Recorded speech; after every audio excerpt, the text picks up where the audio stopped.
board level that would address how charter schools are funded moving forward. So, thank you. Thank you, and hopefully I will not be seen as the personification of turbulence from this point on. I was getting a bit nervous where that was going. As the pilot that holds all things funding, no ma'am, we are expecting you to chart the path forward regardless of what comes. Excellent, so I shall do my best in that. I did think when we talk about charter school funding, I think it's very important to always go back to just where we were with charter schools and where we are now. And I usually point to the fiscal year 2012 as a start year. Obviously, charter schools started way back in 1998. But it shows, just over 10 years, we've doubled the number of schools. We've almost tripled the number of students. And that's an important thing because it's not only with the number of schools that, with the increase of the cap, but there has been an increase in the allowable maximum growth of these charter schools each year. And it has a significant impact on the budget, where there used to be 3% of the ADM, and we could manage the funding a lot easier. We're now over 8%, and probably this year it will be at least over 9%. So we are looking at $822 million from 2021 that was funded for charter schools. So and keeping that in mind, our budget process and the legislation related to budgeting and the state board policy has not really changed since the inception of charter schools. So there are general budget constraints when we're looking at it, and I think that it's probably just a good statement to put out there that when we're looking, if you look at the state budget, you're not going to see a line item that says charter school funding. You're going to see lots of different pots of money. You're going to see classroom teachers, instructional supplies, at-risk money, at-risk students rather. And then what happens is that us at the department, we kind of siphon off the budgeted portion for charter schools from all that. We put it in a big bucket and then we try and manage it.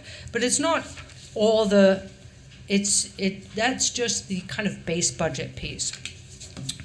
So what happens is that when we have a change to the charter schools, it actually impacts the school districts. And so that's kind of what a lot of the presentation today is going to be, and hopefully kind of an educational presentation. I think that when there is a simple statement from related to charter schools, we'll just do this. That whole interdependency of the funding is just not really thought about because that's generally what we're dealing with at the department. So when we're looking at the current board policy, the legislation actually states that charter schools shall be provided an amount equal to the average per pupil allocation for average daily membership from the LEA allotments in which the charter school is located for each child attending the school. The state board policy kind of fills in the gaps and the details related to how we implement that. I'm not going to discuss today how we calculate the dollar amount because this is really talking about what is the basis of the funded average daily membership and then the budget impacts on it. So in actually going back to about the fall, like about this time of year, we asked charter schools if they want to request a material increase to their population, and that is over their legislated amount, which might be 20 or 30% or above their current charter. Then in January, we request within Financial and Business Services, we ask them to provide us a preliminary projection for the number of students they think that they will have in their school in the next year. And we use that number to build the budget and to provide the information to the General Assembly, and that is kind of our base. Recognizing it's early in the year and charter schools haven't had a lot of their lotteries and things like that. And so in June, we asked them for a final number. And that is kind of the basis for our initial allotments out to the charter schools. When we always, regardless of the budget status, provide charter schools a 34% of an annual base allotment in July. This year, it's not an exact science because obviously we don't have our budgeted numbers for this year. So we've provided them kind of an estimated float. But that is, they all receive that regardless of the budget status. And at that point, we are not impacting the school districts with their allotments. So the state board policy right now tells us that we are to fund all independent public schools, which we refer to as our charter, lab school, regional school, and our innovative school district. And actually, internally to school districts, the restart schools, they are all funded based on their month one average daily membership. So once we receive that information, and we are here now at the beginning of October, we have all charter schools, all the 200 charter schools, with the exception of about 10. Some of them have just a later calendar. Some start in July, and some started after Labor Day. So their first 20 days is going to be staggered. So we don't even have our total population at this time. But once we do, we will calculate their actual kind of final allotment. And if the charter school is in good financial standing and has been in existence for more than 3 years, they have access to 100% of their allotment at that time. And then if they are in their first 3 years or they have some financial concerns, they'll get 68% of their allotment, and then they get their final installment in February. We try and make it before the end of February so they can meet those obligations, those February obligations. If they're a charter school that is in a disciplinary non-compliance status, we actually, state board policy puts them on monthly installments. So that is how they receive their funding. And so how does that impact the school district? Once we get those final average daily membership for that month one, which generally is in mid-November to end of November, keeping in mind that there is a lag. We have to, if we got the budget today, first of all, we have to figure out all the budget pieces without going into details. We then have to calculate all the allocations for all the public school units before we are able to calculate charter school dollars per student. So we have to get those initial allotments to the school districts within 10 days.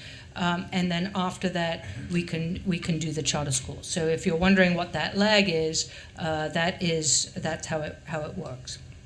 So we build into the base budget kind of that returning charter school population, and we add a little bit of growth. However, because as I stated, the law does state that we are to those allocations of the school districts have the funding for the charter schools. For new and high growth charter schools, they are initially funded within the school districts. All the average daily membership is projected within the school district, and then once we get that month one certified for the actually realized high growth, because sometimes our projections are higher than what is actually realized, we transfer the funding from the LEA to the charter school. It is at that point that the school district will know what their final allocations are, right? So that's usually in mid to late November. And we do provide the school districts some projected impacts that they might see early on. And so that will be, that's really the maximum number that they will be affected. And then generally the actual is going to be less than that. So they do have that information, but at kind of in that mid-November, they can see what the actual financial impact is, because they will not know the financial impact. We do not reduce all the allocations of the school district, but we do transfer the major ones. There is in the state board policy currently a statement that if a charter school has a significant increase in students from between month 2 and month 4, so after they are funded, they can request to us for an increase in funding. That increase is currently defined as a significant growth at 20% or more, and that has been pretty consistent. I think it has been consistent since the point that was put into our policies. It's been there pre-COVID. It's been there many years. The times that we have used that has been when a charter school has opened, and then, say, in September, October, a charter school closed, and those students went to other charter schools, and they absorbed those students, and they had a material increase. So that has happened, and we have provided that funding. You will see there that it states that the state contingency reserve will be used to provide that funding within available funds. In other words, we are not transferring, we are not impacting the school district's allocations to fund that significant growth. So if we did move the funding to month 2, or any other month later, there are impacts on the schools, the charter schools, to the LEAs and to DPI. They're not necessarily insurmountable, but they are significant and they do impact everyone's budget. So if there was just a hard change 2 months to, we do have some charter schools that actually decrease in month 2. So we would obviously not want to reduce them. It would delay, not just a delay on the LEAs knowing what their final allocations are, but the charter schools would not know what their final allocations are until kind of halfway through the year. And when we're talking about public schools, we're talking 90%. Well, for charter schools, it's probably 75% of their state funds are personnel. And generally those personnel, you're trying to contract with them at the beginning of the year, stabilize your population, etc. So that, is a big unknown to not have that information. And then there would be, if we delayed it to month 2, we would have to provide the charter schools additional funding to float them. They would not, a lot of charter schools would not have enough cash flow to take on another month, right? So we would have to extend them kind of credit until that point when we knew the final number. So that is, some of our charter schools are excellent at managing all their funds and being able to estimate what they might receive, and others, especially the newer ones, it's a bigger challenge for them. And what we have done in some years is that we kind of watch the cash flow, and we actually have had impacts where we've had to kind of freeze their access because what their projected student count was a lot higher than what we were seeing in reality, but they were using the cash. So that is it is something we have seen in the past. So the impact on the LEAs, it's similar, right? So it's really a delay in the information. The reduction for the new and growing charter schools, it would be move it a month later. So we'd be getting into December before they would know. And this would not just impact their state, but also their federal funds. Unfortunately, I would love to say, okay, well, I would have enough, or I, being the state budget, the state public school fund would have enough funding to provide those adjustments without impacting school districts, but we would not know the magnitude of any change until we have that actual month 1 average, the month 2 average daily membership. So it's something that is very hard to anticipate. And then there are some mechanical impacts that we would have to delay. School districts do have the ability to transfer funds between budget categories. We do not open that up until we have reduced them for the charter school impact. Otherwise, we we've found that there's nothing in the bucket to transfer. So we kind of lock that down until we've got all the budgets in place, and then allow them to do those transfers. And so that would be another delay for the school districts and getting their budget set. So the impact on DPI is really administrative. The delay, it would delay our ability to calculate some allocations if we were to change the funded average daily membership for charters from month 1 to month 2. There are some current year allocations that are calculated based on current year average daily membership. And if we don't have the charter schools, it's one pie. And so if you don't have a piece of that, you can't figure out the calculations for all the other pieces. The federal funds, we are required to recalculate all the federal funds for new and growing charter schools, and so that would delay on that. So really, in summary, the main impact is really timing. And that unpredicted reduction that a school district might have that they had not been notified of, and they may have already committed those funds. So those are really, that's kind of the impact of our average daily membership. And as you can see, a lot of it, going back to the beginning, is that interdependency of our budget with charter schools and LEAs. Thank you, Alexis. Certainly the world of school finance is a difficult one, and we are amazingly blessed to have someone like Alexis that has such strong command of both policy and procedure.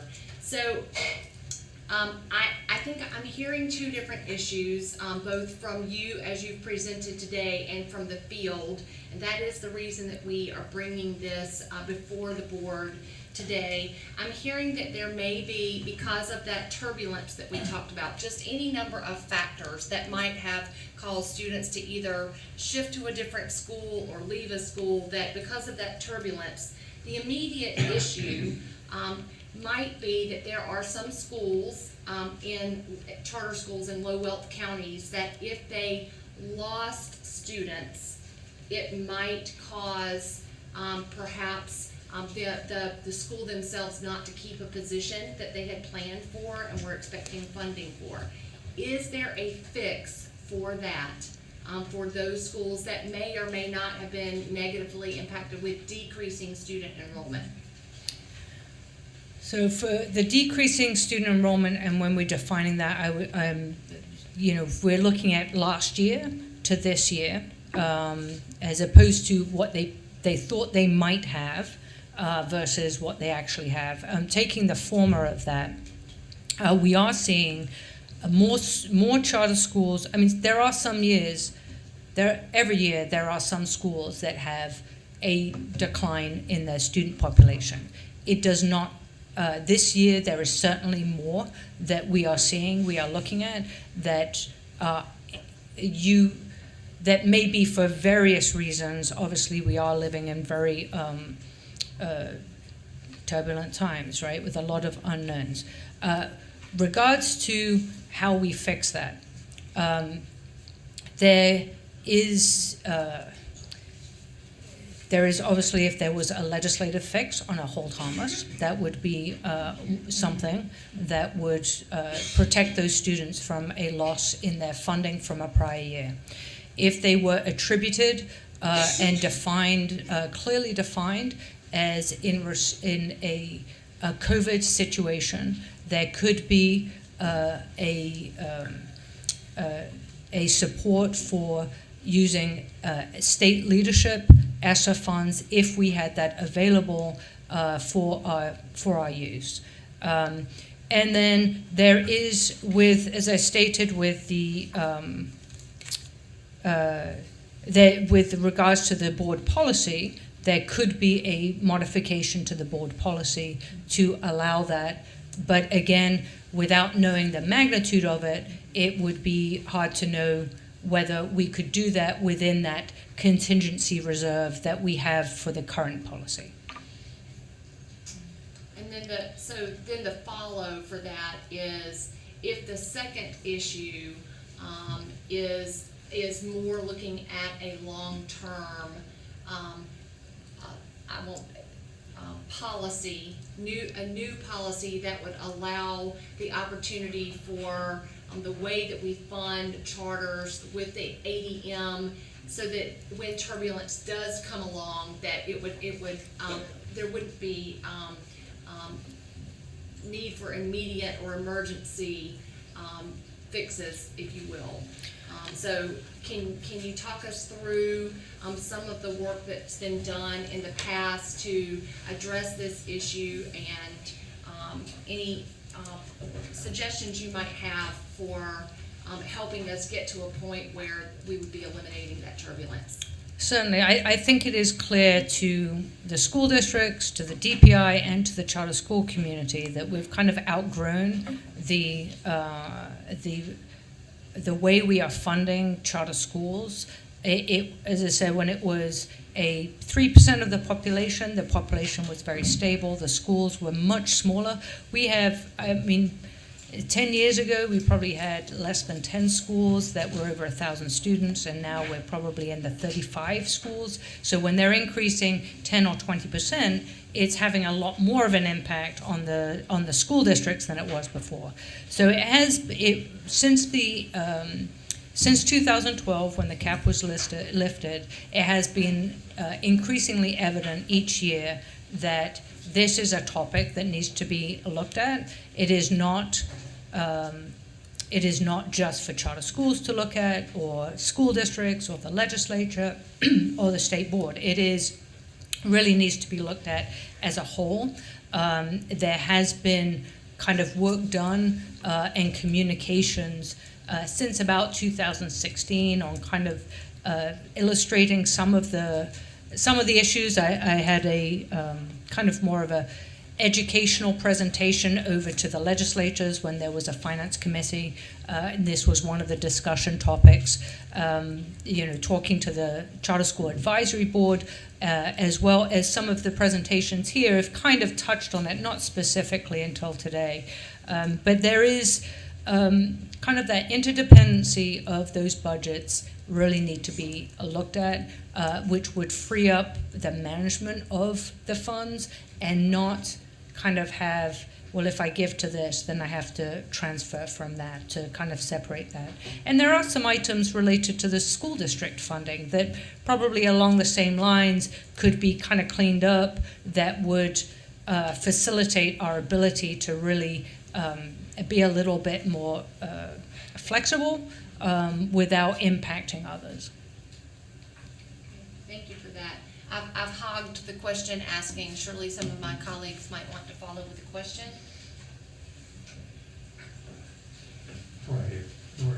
Mr. Ford.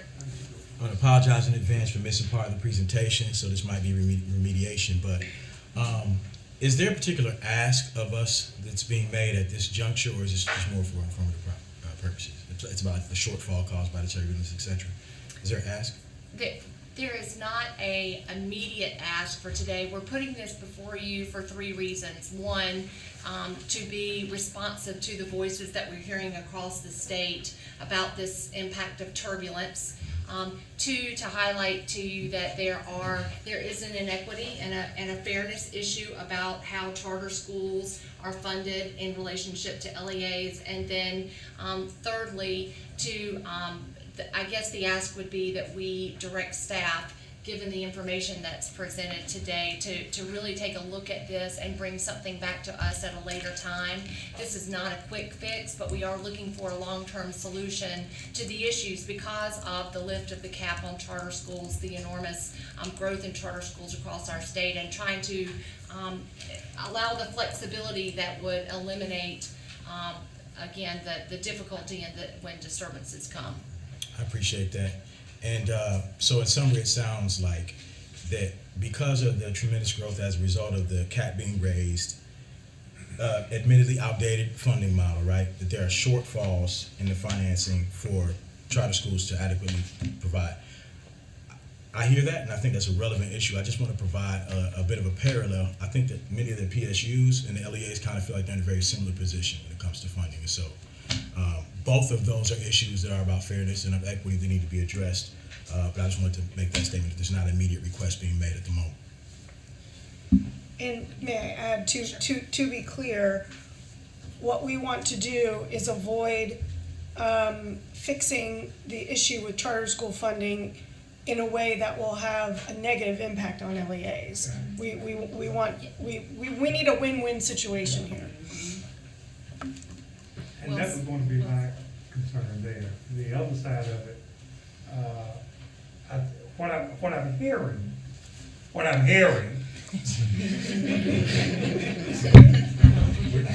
okay, now what I'm hearing This is Dr. Hall.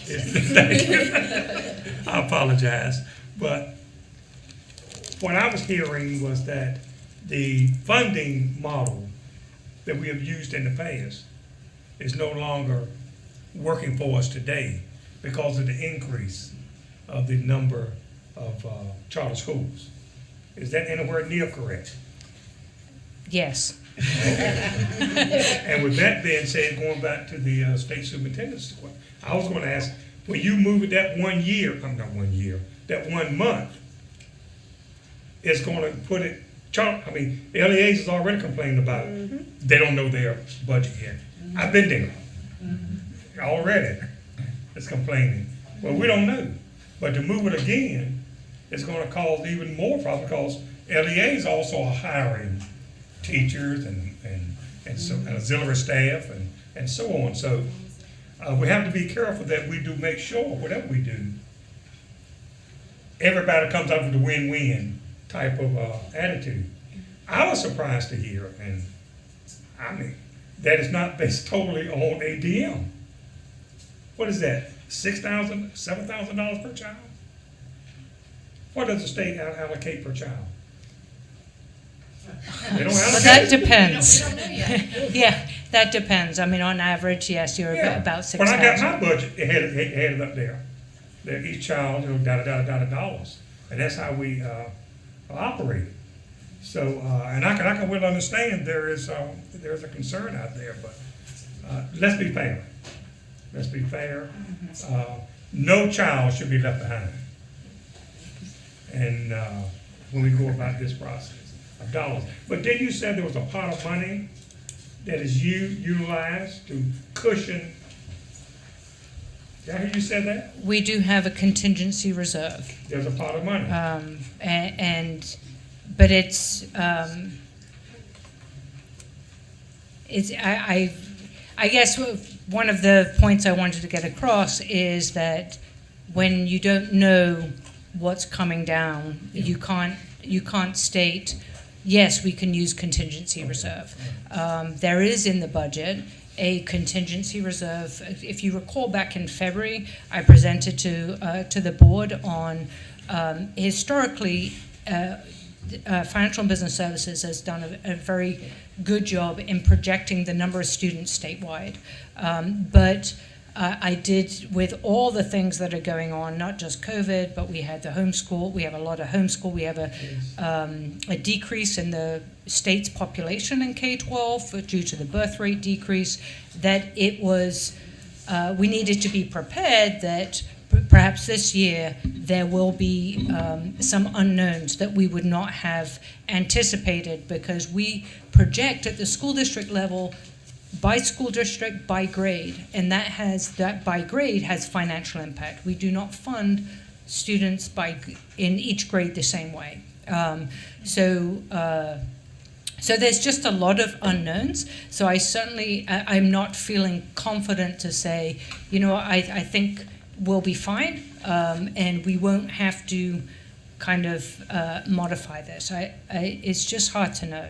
But I think it's a good idea to plan for this rough weather that's ahead, and hopefully it won't be as turbulent. But at least have an idea if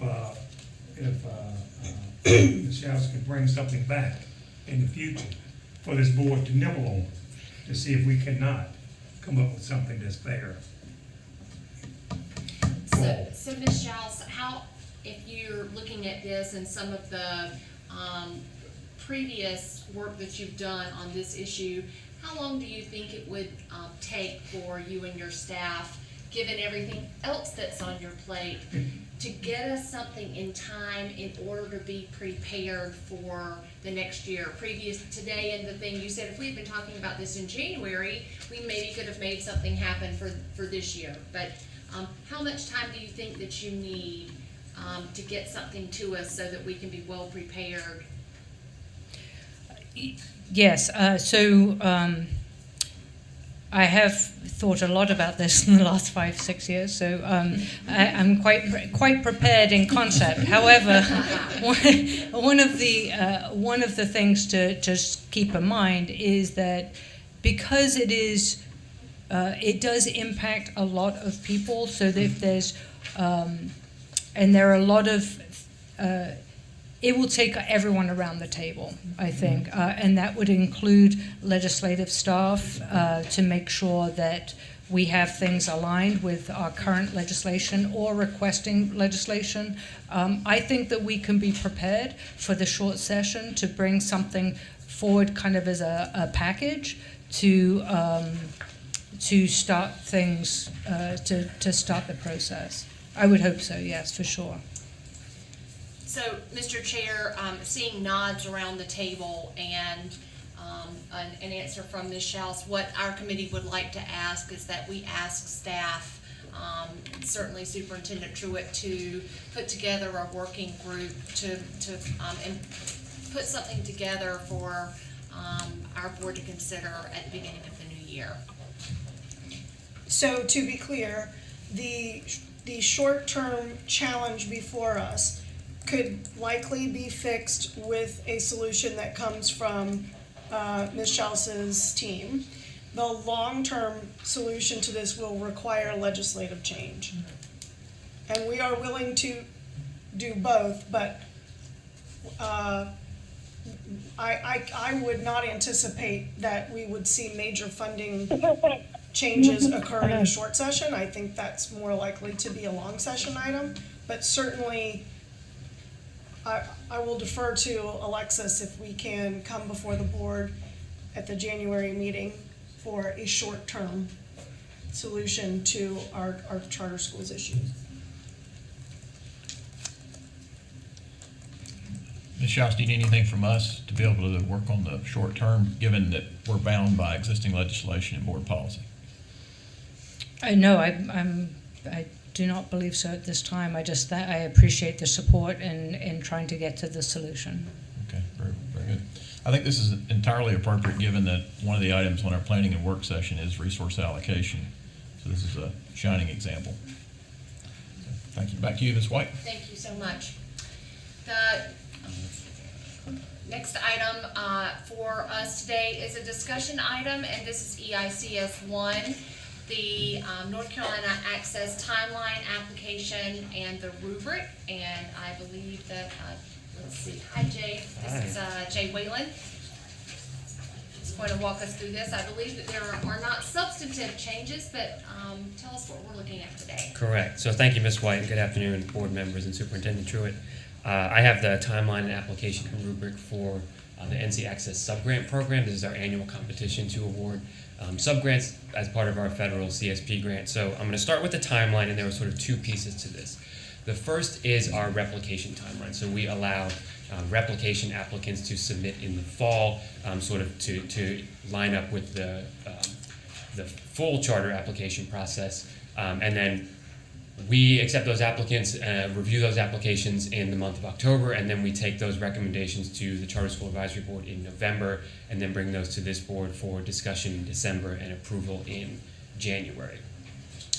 And so the second piece of the timeline is the normal application timeline in the spring. And this timeline for this coming year will be tentative, and that is because depending on what happens with the replication applicants that we received this fall, we received 2, there may not be an ability for us to hold a competition in the spring. So the good news is we've already awarded 60 subgrants and met our goal as a state. The unfortunate news, as with any competitive grant, is we're getting towards the end of our funding, and there may not be enough funding left to hold another competition. And so since replication subgrants are a priority of not only our state, but the U.S. Department of Ed, and because they have greater impact as new schools with proven models, they typically receive higher funding levels. And so we have approximately $2.5 million left in funding that's been allocated to subgrants. And so based on the outcome of the reviews that we do of the 2 applications that we received this fall, we may not have enough money to run a competition in the spring. If we do, the timeline will be very similar to years past. We would release the application on November 15th.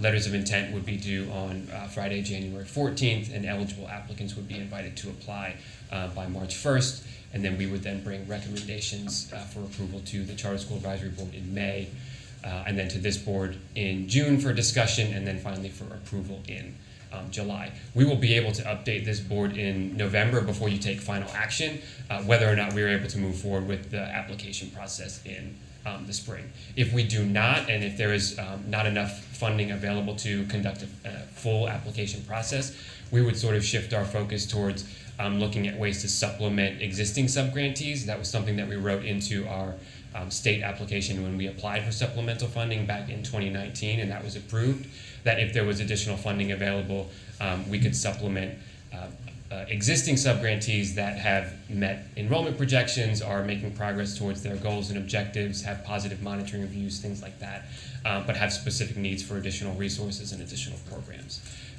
So that's sort of the 2 options of the timeline so far, but we will be bringing what we expect to be, we received 2 replication applications, so we will be bringing those to this board this fall, and then I can give you an update on the spring when this item comes back up for action in November.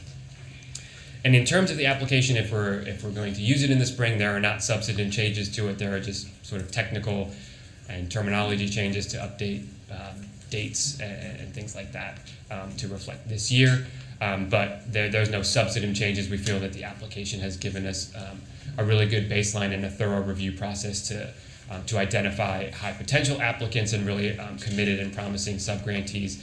And then sort of based on the conversation of getting towards the end of this process, we're really shifting our focus to the technical assistance and support that we can provide for the last couple of years that we have state funding to really support our schools, because we obviously know that the application process has given us some great subgrantees who are committed to this, but there are some very real logistical and significant challenges to implementing some of these big programs that we want to be able to support. So I'm happy to answer any questions about either the timeline or application. Thank you for that. Questions?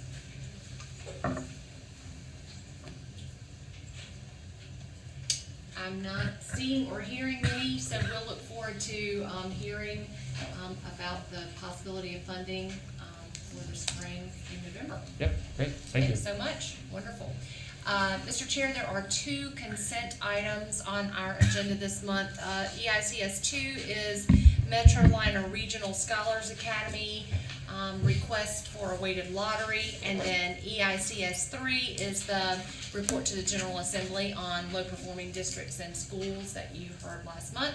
And that concludes our committee work for the day. Thank you, Ms. White. Before we move to our next committee, I'd like to take the opportunity to welcome our students from Rowan Salisbury. Do you mind standing so we could welcome you?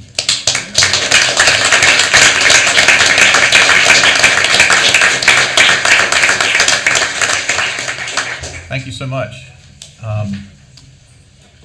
The fact that you're here reminds us that our students' eyes are always on us, whether we're in this board meeting or otherwise, and that you are the center of our focus. And so we appreciate your presence today and hope you enjoy your visit to the capital city. Thank you. Board members, at this time I'd like to highlight the addition of a new committee that was recently formed. It's a committee on government and community affairs, which sprang at least in part from discussions at our last meeting, in which we asked our Director of Legislative Affairs, Mr. McKinney, and Ms. Julie Pittman, the teacher advisor to the state superintendent, to bring forward practices or issues that we may need to consider in making policy changes, requesting legislative action, or seeking community support to respond to the needs that are found within our districts and charter schools. We also ask that they highlight examples of the care and compassion, of the innovation and creativity that occur every day in our schools across the state, so that we can both celebrate and learn from what's happening in our schools. This new committee will be chaired by Mr. Wendell Hall, and the vice chair will be Ms. Jill Kamnitz. And so at this time, I'll turn to the chair of the Government and Community Affairs Committee, Mr. Hall. Thank you, Mr. Chairman. Mr. Chairman has already laid out my opening comments concerning the development of this committee and where it came from and what it's all about. I'm honored to chair this committee along with Jill as we move forward with this very, very important work of this committee. I sat here this morning, and by the way, you should note, and I think my fellow board members note, this is the first time I've been in this room in 15 months. So I was sitting here and I was looking, and bam, I saw these things on the wall, which is what we're all about. Equality, equity, whole child, and back to equity again. The committee itself consists of myself, along with Jill, and the director of the Legal Government Affairs Committee, Government Affairs Department, Mr. McKinney. And he will share some other items of interest to all of us as to where we are. What are we all about? And there are two things that I want to make sure that the committee focus on, along with the things that the chairman has already stated that he wanted to hear and see for the board. But definitely we want to focus on equity, what's going on out there. What are our districts doing now that we don't know anything about? And the whole child issue, dealing with the mental health of our student population. We want to align our work as much as possible with the national state boards of education, that we can go hand in hand in trying to make it a better day for our third graders when they hit those challenging years. As I spoke to some of the other committees, some of the advisors that we've asked to be a part of this committee, and to a person, they were excited about the possibility. And this is across DPI, Madam Superintendent. And one of them even said to me, how in the world are we going to get kids to read until they are mentally prepared to deal with the challenges of school today? And that's what this committee is all about. And we've asked across our noble, I don't know how this guy get from coast to the mountains in one day. I asked about, how did you drive that far? You know, I see him, he's down in Ocracoke Island, and the next time I see him, he's up in Boone. And he's dragging you along with him. But that's a commitment that this group has. And I'm ready. I'm ready to say that social emotional learning has to be at the forefront of what we're all about. But we also want to look at private funding to help support some of these programs that's out there that's working. And that's what the committee is going to do. And I'm going to ask Mr. Freeberg if he will come to the podium now and share the work that he's already started too, even before. And looking at some things that's going on across this great state. But I'm so pleased, I don't know who idea it was to put these signs on the wall. But it says it all. Then what we need to do is put effort, put energy, and make sure that equity and whole child is out there for every child. Ms. Freeberg. Good afternoon, Chair Davis, Superintendent Truitt, Vice Chair Duncan, Lieutenant Governor Robinson, Treasurer Falwell, board members, advisors, colleagues here at the board and DPI, and our friends across this great state of the Shire. My colleague Julie Pittman and I are grateful for the leadership of the chairs of this committee and the opportunity to share with you today. And we'd like to bookend this presentation with two stories. So I'm going to start with a story in honor of Global Teachers Day. Every single teacher who is teaching right now is the teacher that our COVID kids will remember as the ones who helped them get through this time. The story of our teachers and the role they play in the lives of our students is a story of the cyclical nature of our community and common human experience. It's a story of courage, it's a story of thankfulness, and one that embodies the hero's journey. This past weekend, Roanoke Rapids High School celebrated their 100-year centennial. Residents, alumni, state, national, and local representatives gather to pay honor to their temple of learning that remains as committed to the duty of educating young minds as it was in 1921, when the first cornerstone was laid. Wendell Hall, a member of the North Carolina State Board of Education, said 100 years ago is a long time. And 100 years ago, you had citizens in this county that taught and felt that each and every child should be appropriately educated in a facility that would be equal to that education. And we are here today to say thank you. The Grand Masons performed a cornerstone ceremony at the celebration. Much like the cornerstone of Roanoke Rapids High School, cornerstones have been part of the construction of dedication of many buildings since the beginning of our country's history. But this particular cornerstone had a story. A time capsule was placed in the cornerstone where the high school was built and first opened its doors to its students and families of Roanoke Rapids. And the headline of the local newspaper from 100 years ago read, "Nationwide Fight Against Disease," referencing the Spanish flu epidemic impacting our country at the time. It spoke of mass mandates and hope for vaccines. It was a uniting and collective reminder that the human journey is not separated by time or geography. Our response to COVID and its impact on our community and our nation echoes a similar commitment to transcending the disruption and the devastation of the Spanish flu so many years ago. But it also reminds us that the heroes of 100 years ago, specifically the Red Cross workers spoken of in the article, mirror the actions of our current health workers and their fight to protect and serve us. The importance of this article in the time capsule in this cornerstone of Roanoke Rapids High School was not lost on all those in attendance.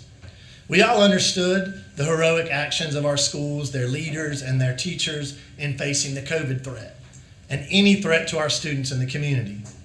And this remains the story of education. Our schools remain the beacon of light that shepherd us through the darkness.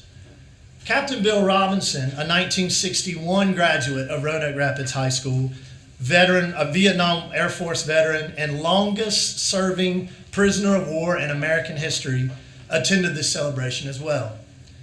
And he recounted 2,703 days of his internment. Interim Superintendent Julie Thompson said Captain Robinson told her that he survived his internment by remembering home, Roanoke Rapids. He thought about the experiences he had there at Roanoke Rapids High School.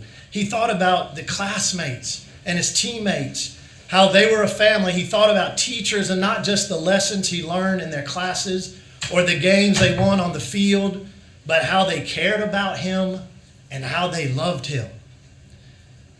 He thought about Coach Howell and how he was like another parent to him following the death of his mother. And Thompson said, these are the really big things because they are the cornerstone of our childhood that keep us going through times when they are tough. Robinson's story, Thompson said, is a story about community. It's a story about teachers, teacher assistants, staff members, coaches, bus drivers, administrators, students, and families, and it's a whole community together that has a lasting impact on a single student's life. His story offers us all a way to think about the past, the present, and the future. And time is not only at the heart of how we organize life, but it's at its core.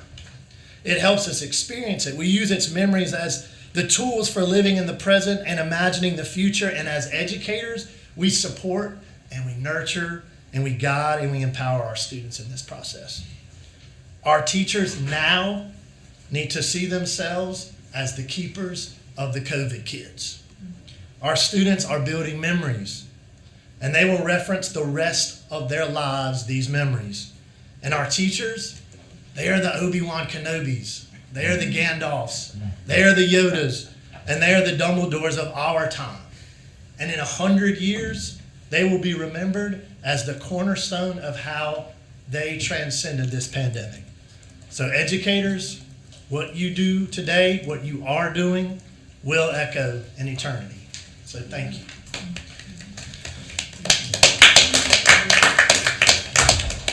So as Chair Hall referenced, we are very honored to lead this committee and wanted to introduce my colleague, North Carolina State Superintendent Special Advisor for Teacher Engagement, Julie Pittman. We will also, as Chair Hall referenced, be working with committee advisors representing DPI groups and the Office of Learning, Recovery, and Acceleration. And just briefly wanted to kind of center the work of this committee. It will represent a collaborative cross-functional strategy joining statewide community partnerships and philanthropic organizations. It will also further align the efforts of the strategic plan, Operation Polaris, and the comprehensive remedial plan of Leandro. Moreover, it will continue the partnership with NASB, as Chair Hall referenced, to build community and collaboration with broader national organizations. What we were charged to do is to kind of look at several examples from the field currently that are impacting our public schools and our students and families. And so we chose 3 to highlight today.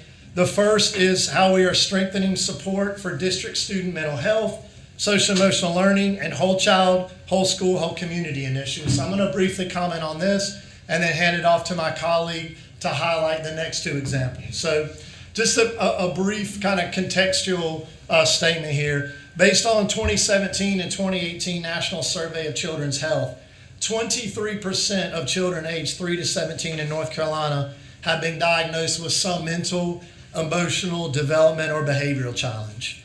And according to Mental Health in America's 2020 Youth Rankings, North Carolina ranks 44th in regards to 7 key youth indicators, revealing that students have a higher prevalence of mental illness and lower rates of access of care currently.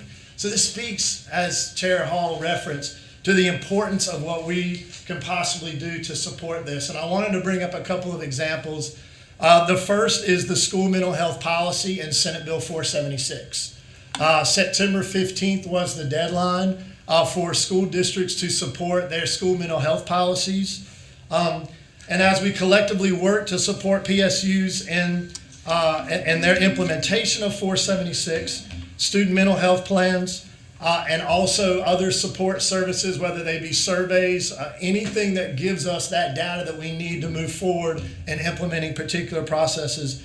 We're excited to learn about North Carolina Project Aware and Activate, which will be a few minutes after this presentation, and to support the work of the North Carolina Social and Emotional Learning Implementation Team as they work to develop a comprehensive plan of strategies for connecting our students and our mental health sources. So Julie and I, at our next presentation, will update you on some of the highlights of some of these school mental health plans, and also just wanted to briefly provide some contextual information in some of those plan components and provide some resources for those who are looking at particular processes like CASEL, like MTSS, and we feel like as we look forward to sharing more about what PSUs are doing, more about what the implementation team's doing, we can help to support and initiate these processes through maybe additional grant funding. We're looking at that again, that 8.9 that Project Aware is doing. So how can we take that model and then potentially duplicate that around the state?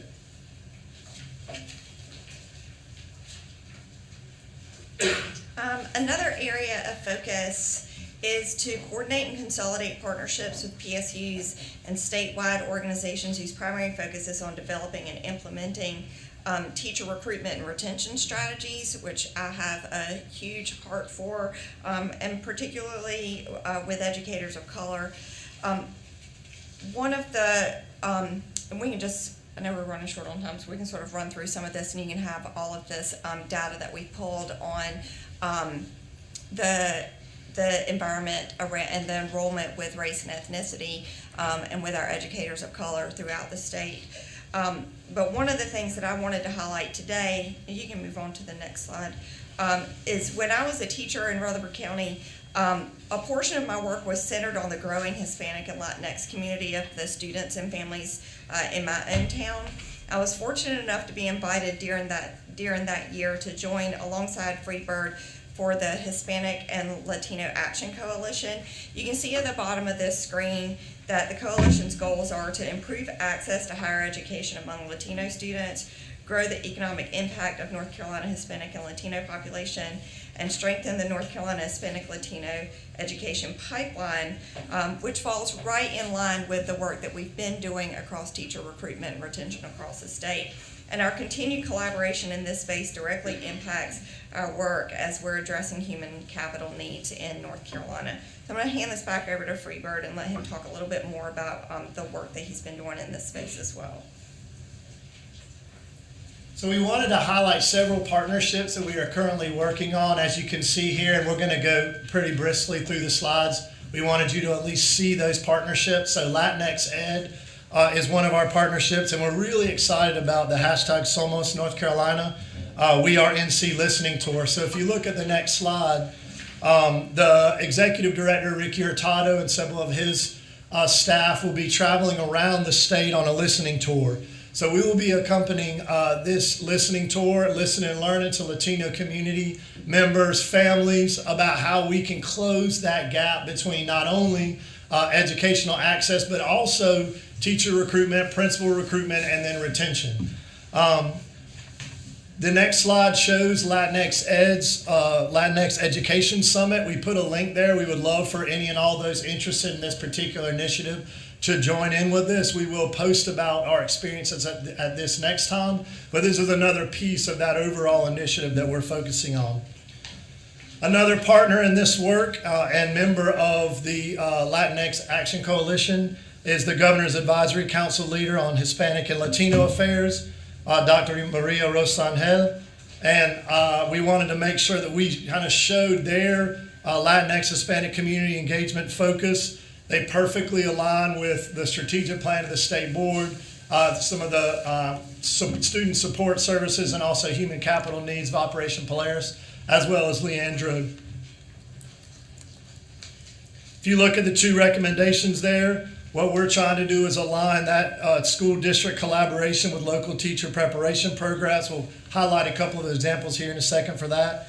And also just overall build out community engagement.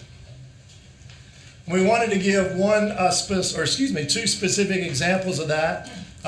Yolanda Adams from Watauga County High School, and you'll see here pictured Superintendent Truitt on our most recent visit to Watauga was able to speak specifically with Mrs. Adams and all of the work that she's doing, whether that's Semillas, which is a Latino Hispanic parent and family sessions, whether that's Que Pasa Appalachia, which strives to consistently advocate for cultural inclusion in the Appalachian Mountains region with Latinx families.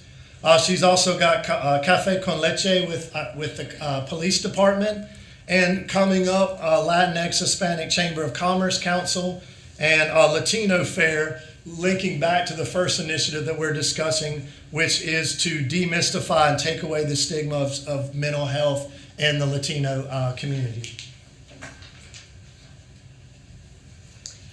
Back in March, a small group of our team traveled to Burke County Schools and met Mr. Ted Pedro, who's the first parent engagement educator that we met. He started as a parent volunteer at his school, but the district saw a need to invest in him in the way that he had been investing in his school as a volunteer, and created an actual position for him in their school, which has now grown to 4 positions in their district.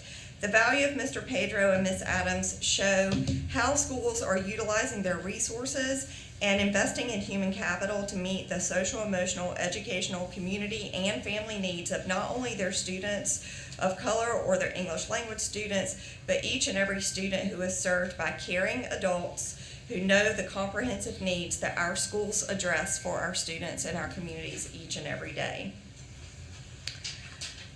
Another example that we're excited to officially highlight is the focus on recruitment partnerships, including community colleges, EPPs, institutes of higher education, through increased communication and collaboration on specific teacher recruitment and licensure initiatives. So I'm just going to quickly go through several of the EPPs that we have visited over the last few months. These are just some examples where we have built some relationships with them as they partner with their local PSUs to recruit, retain, train, and support our teachers. So we've been to UNC Charlotte, Western, Campbell University, Fayetteville State, Appalachian, and UNC Pembroke, just to name a few. Through all of our visits with the EPPs, we've developed a strong relationship with INCAPTI, fostering greater communication between the department and our EPP partners. And they were so excited to have Superintendent Truitt speak to their annual forum this last month and report out on her Operation Polaris and what we're doing throughout the agency to really support what our PSUs are doing, but also partner with EPPs and make sure that we're all in alignment on literacy, on recruitment, on retention, and really overall student support. So, in response to Chairman Davis's request that we bring to the board each month stories on bright spots in North Carolina public schools, this month I bring you the story of resiliency and excellence in Haywood County schools. On September 9th, Freeburn and I joined Regional Director Jeremy Gibbs to see the dedicated school leaders and teachers who have a heart for students and families and a pride for their community and their schools. This picture is a pre-flood from Tropical Depression Fred.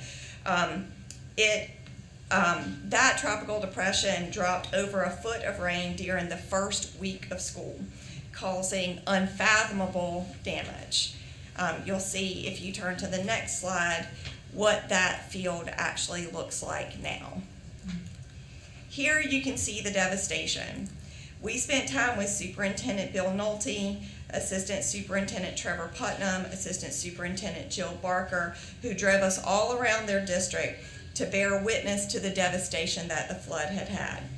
They told us of the community support to clean up and recover, and the dedication that their teachers, their families, their community, and their students had to getting back into their schools and making sure that they recommitted themselves to 5 days of in-person instruction, which they had started in the spring. So you can see what all that looks like. In that bottom right-hand picture, that was a picture that was taken from the news. You can see that there's an actual ladder bucket truck that's lifting people over the floodwaters to make sure that they were reuniting families. Students who were not able to get to their families, not able to get to their homes, and in many cases, their homes were completely lost. So it was just an incredible scene. Their principals and teachers and even one very brave middle school student told us their stories of wading through water, watching waves wash completely over buildings, searching for loved ones, and then pulling together to clean it all up and rebuild. And they shared their data on successful education and outcomes. On the day that we were there, they had just gotten their data back from their proficiency and growth from last year, and were able to show incredible gains that they attributed to teachers being in the classrooms, schools being open as much as was allowable, and getting the majority of their kids back. How their teachers and principals use data to make sure that their students have the best educational experience in every classroom was something that was at the heart of the visit that day. The data shows that their commitment to that 5-day instruction face-to-face yields growth and proficiency. these teachers, their kids, this community. They are the heroes of their own stories, and they are the heroes of our state story of this time. And we are very lucky that we have been invited to come back to Haywood County in a couple of weeks to see their yearly epic showdown between Pisgah High School and Tuscola High School for what is surely going to be an incredible Friday Night Lights football game, seeing the pride and resiliency come to light in this lighthouse community.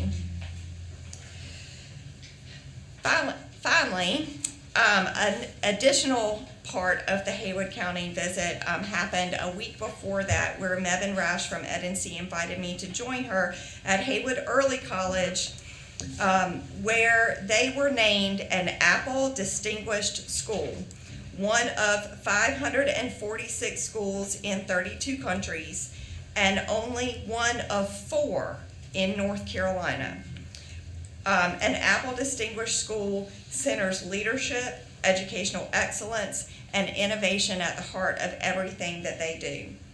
And last year, their overall proficiency during the pandemic was 98.7 in the top 10 of the state, all led by Lori Fox, the 2021 North Carolina Principal of the Year for the National Association of Secondary School Principals, and the North Carolina Western Region Principal of the Year. What Lori Fox said, and if on the last slide, you can actually click on that link if in your documents, and you'll be able to read about Lori and her leadership at her school. What Lori Fox said is that we are going to refocus, reset, recreate, and restart as many times as needed to get this right for each of our students, given whatever comes our way, pandemics, cyber attacks, or floods. So stay tuned next month to hear more stories of good news, promising practices, and the great work that's happening in North Carolina Public Schools.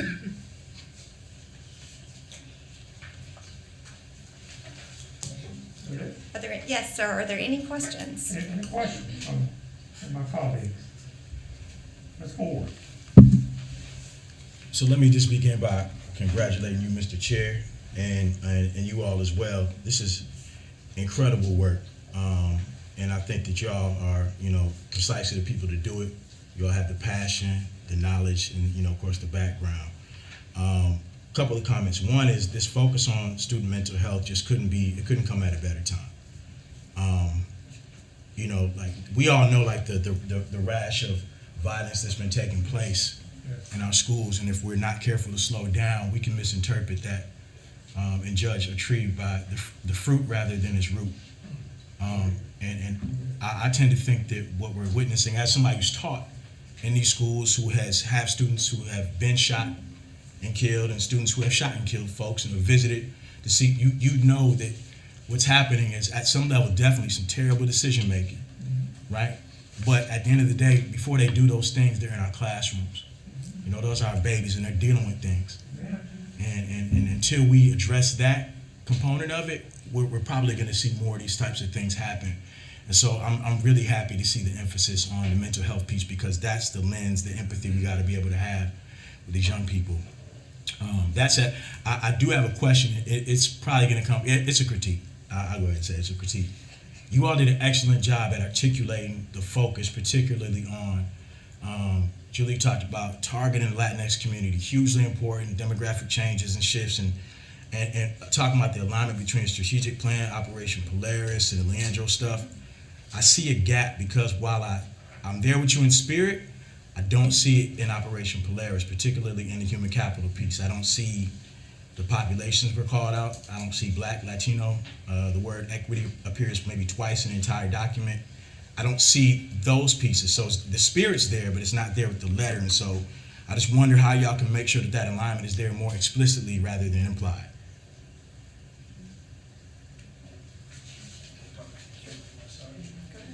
I would just like to point out that the word equity appears on the cover page of Operation Polaris because it is interwoven rather than bolted on to each of our components. So that says more than making equity a bolt-on that is siloed, quite frankly, and it's actually more relevant and powerful to require that it be interwoven throughout the entire plan. I'm going to disagree. I think that certainly in the diagram, I see it.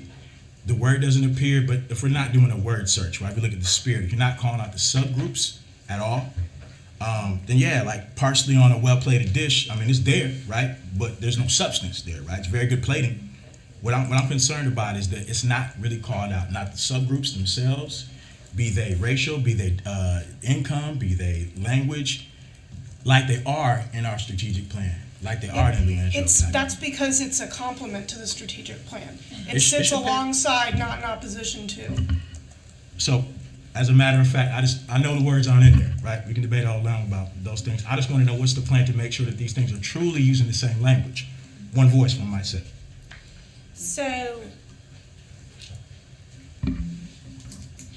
I would like to say that I believe that by having both Freebird and I work on this committee, myself reporting directly to the superintendent, but having done some complementary work alongside the board for 3 years prior to this service, and Freebird being a dual report to the board and the superintendent, that our work on this committee, I think, tries to take all of those documents and not only find places where that work is happening across the state, but amplify the work that I know is happening in the agency and on this board, and that I would hope that we would be the living pieces of how those things are going to play out and how we can help amplify and support that, and then bring a monthly report back to the board that could address those questions and critiques that you have, and hopefully be able to show that the spirit and the language is alive and well in the actual work, and maybe not, if it's not explicitly stated the way that you say in the document, that it actually lives in the work. And I'm a believer that you show by what you do, and that shows more than what you say. Okay.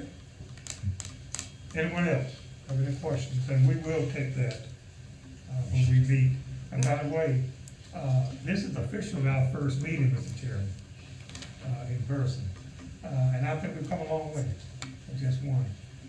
I look forward to working with this group and to take every comment around this table as a comment to move us forward and make us more effective as we deliver services to our student population.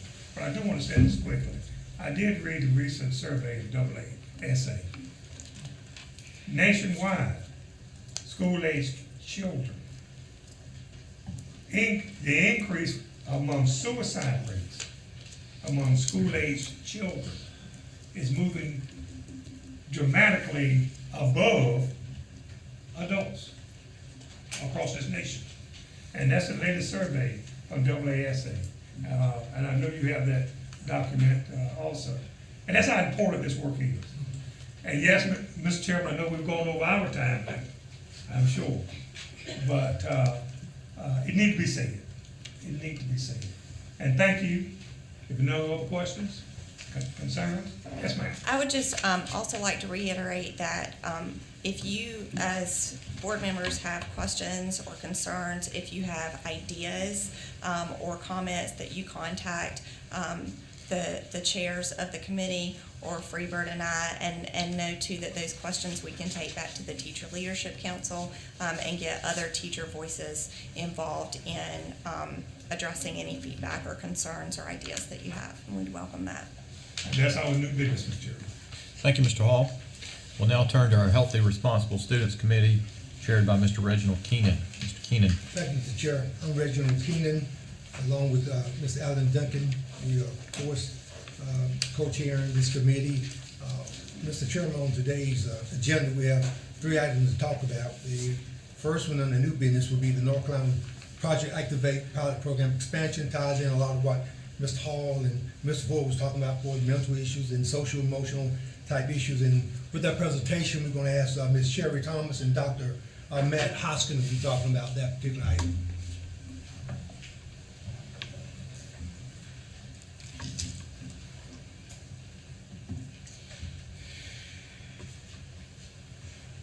Good afternoon, Chair Davis, Superintendent Truitt, board members and advisors. I'm here on behalf of Sherry Thomas as well to introduce this presentation on Project Aware. I also want to say, just as I'm hoping that this will be complementary to the prior presentations that we've heard, and actually for presentations that we'll hear later in the agenda as well. Couldn't help but reflect on the words of Freebird and Julie, particularly as they were talking about the work that is currently undergoing in Haywood County in response to the floods. At a conference on Monday and Tuesday, I had an opportunity to speak with Brandy Stevenson, who is the EC director there in Haywood County. She was just telling me some of the incredible stories of families and students in the midst of the recovery, and all I could think of was resiliency and crisis. And as we talk about school mental health in North Carolina, I think that's a really good analogy, that we can think about what we're doing as being resilient in the face of crisis and learning from what we're doing and continuing to improve.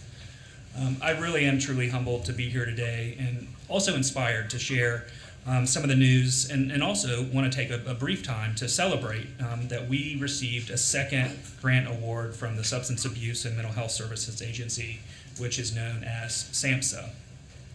As you likely recall, we in North Carolina received an initial grant in 2018. That grant was for $8.8 million over 5 years. Recently, and for the first time in SAMHSA's history of administering these grants, they've allowed for state agencies to submit a second concurrent grant application, so 2 grants that would be going on at the same time. Fortunately, but I also think wisely on their part, SAMHSA has recognized the absolutely incredible work that's being done by DPI, by North Carolina DHHS, and absolutely most importantly by our LEA partners across the state. And as a result of that, they elected to grant us a second concurrent $8.9 million grant at the beginning of the year. So today I'm excited to hear from our absolutely fabulous grant director, Dr. Heidi Austin. She's going to speak about the details of the new grant, including how we selected sites, the project activities. We're also really excited to hear from Jeannie Kerr from Nash County. They are a very well-deserved recipient of the 2021 grant to describe the important work that they plan to tackle over the next 5 years and why this work is so critical for their students. Prior to doing so, though, I do want to kind of continue with some of the discussion that my friend and colleague Freebird had, and I want to share some of the context of this grant and why we feel this to be an incredible value add to meeting the goals of the State Board Strategic Plan as well as Operation Polaris. So we know at the center of the strategic plan is ensuring the education of the whole child and doing so in equitable ways, and to decrease what we conceptualize and what is empirically supported as opportunity gaps. Not achievement gaps, but opportunity gaps. And to highlight the importance of eliminating these gaps, specifically through the lens of mental health services, I'd like to share some data, and we've talked about some data very similar to this. It's the April 2021 Self-Inflicted Injury Update, which was published by the North Carolina Department of Health and Human Services. Specifically, when we focus on our school-age population, so students ages 10 to 18, they currently have the most disproportionate representation for emergency room visits due to self-inflicted injury.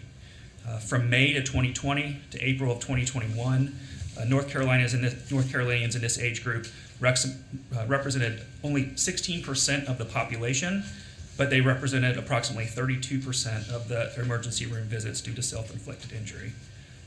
As we think about the impact of COVID and the collective experience that we've all had, year over year for this subgroup of students, there were 198 emergency room visits in May of 2020 compared to 320 in April of 2021.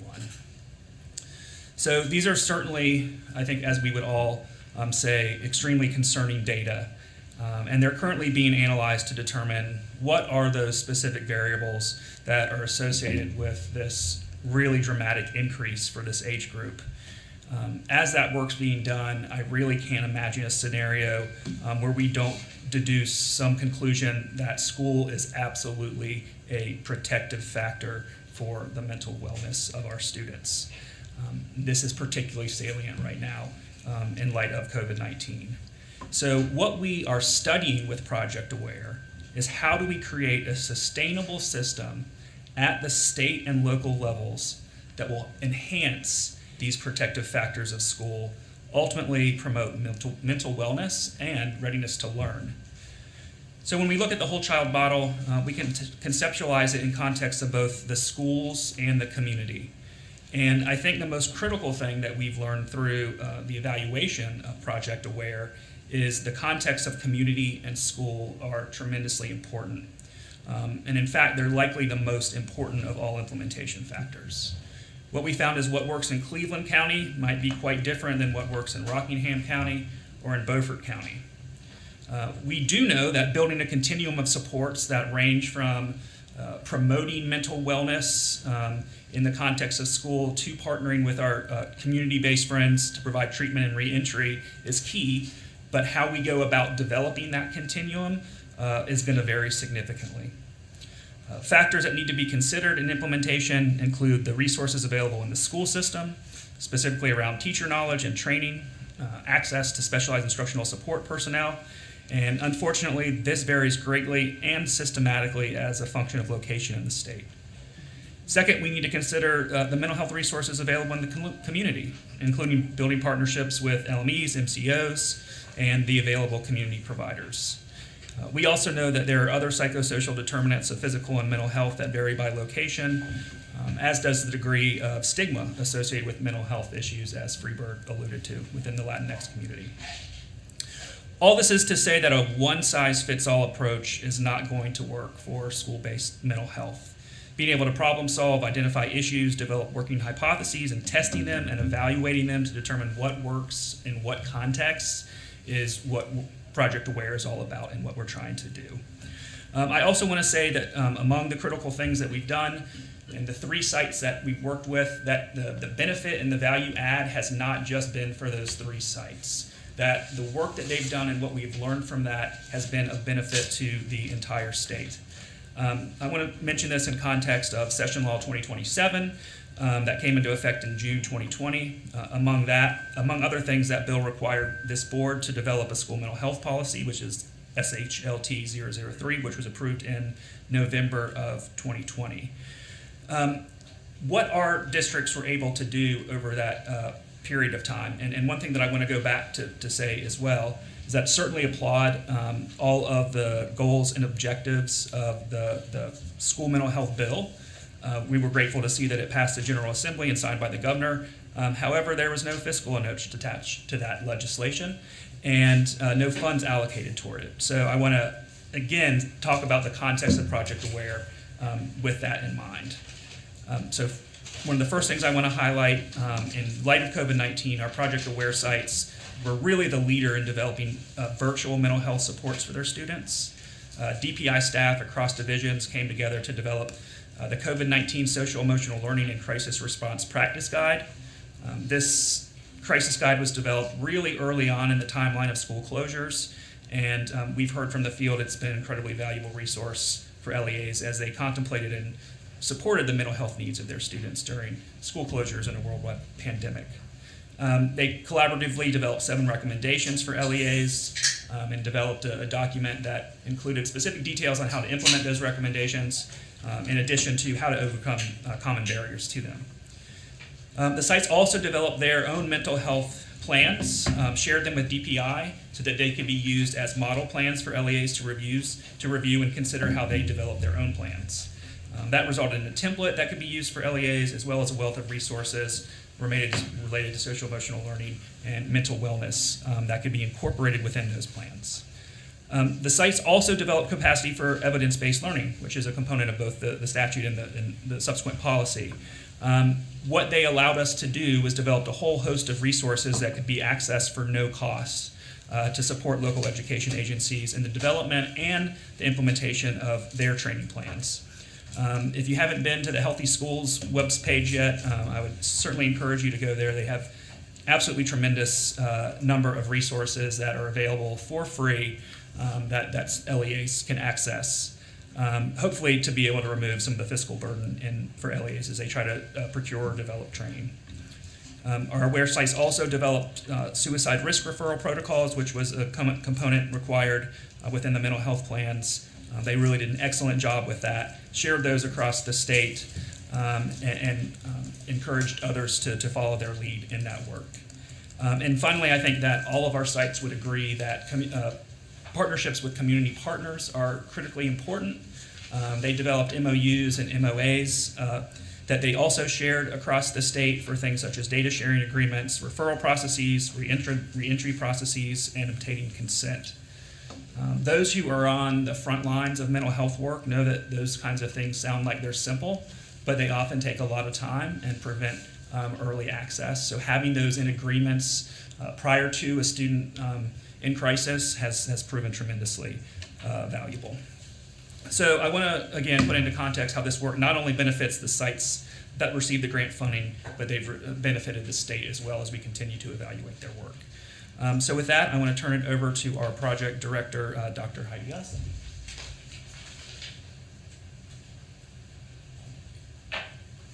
Good afternoon. If we could go back one slide. I'm going to briefly kind of recap how this opportunity came about and why this project has two names and two acronyms. So Project Aware, Advancing Wellness and Resiliency in Education, is the name of the SAMHSA, the Substance Abuse and Mental Health Services Administration funding opportunity that's available to state education agencies. And once North Carolina received Project Aware funding, we branded this as our own as NC Project Activate.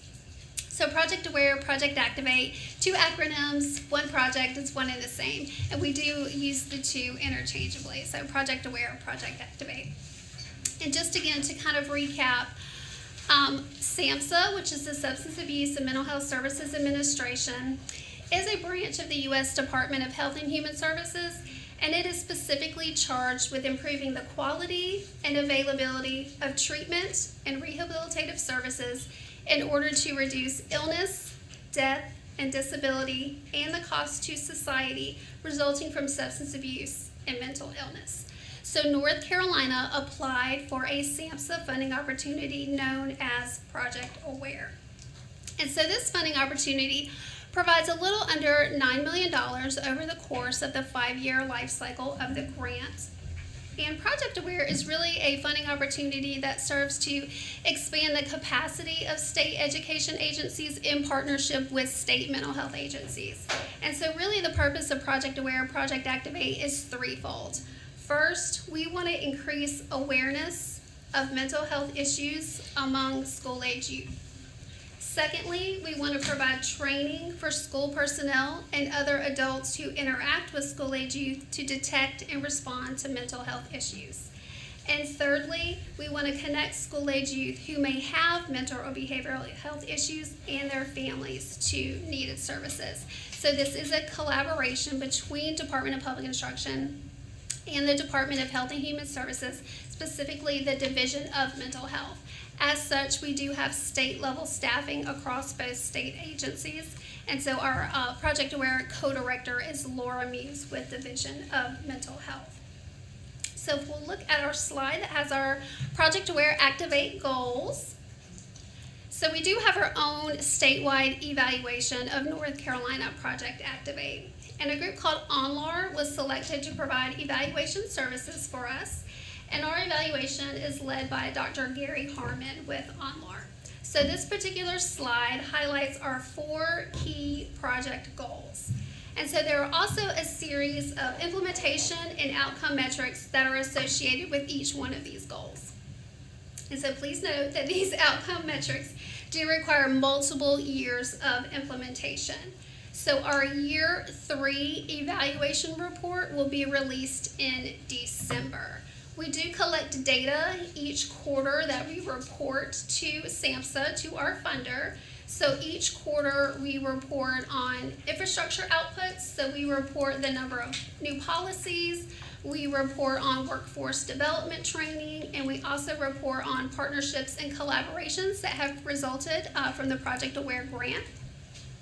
We also report mental health promotion and prevention output. So we report on the number of students who have been screened, the number of students who have been referred, and then the number of students who are accessing services as a result of the grant.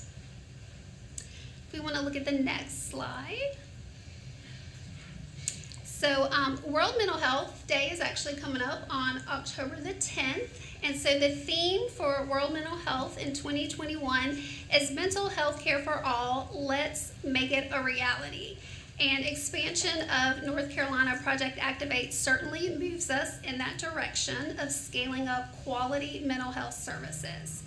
So I'm delighted to tell you that North Carolina is one of 17 states that were selected for the 21-26 cohort of Project Aware funding, which, as Dr. Hoskins noted, we will have 2 concurrent cycles of Project Aware operating. So there are now 6 pilot sites for North Carolina Project Activate. So we have 6 out of the 8 State Board of Education districts that now have a pilot site.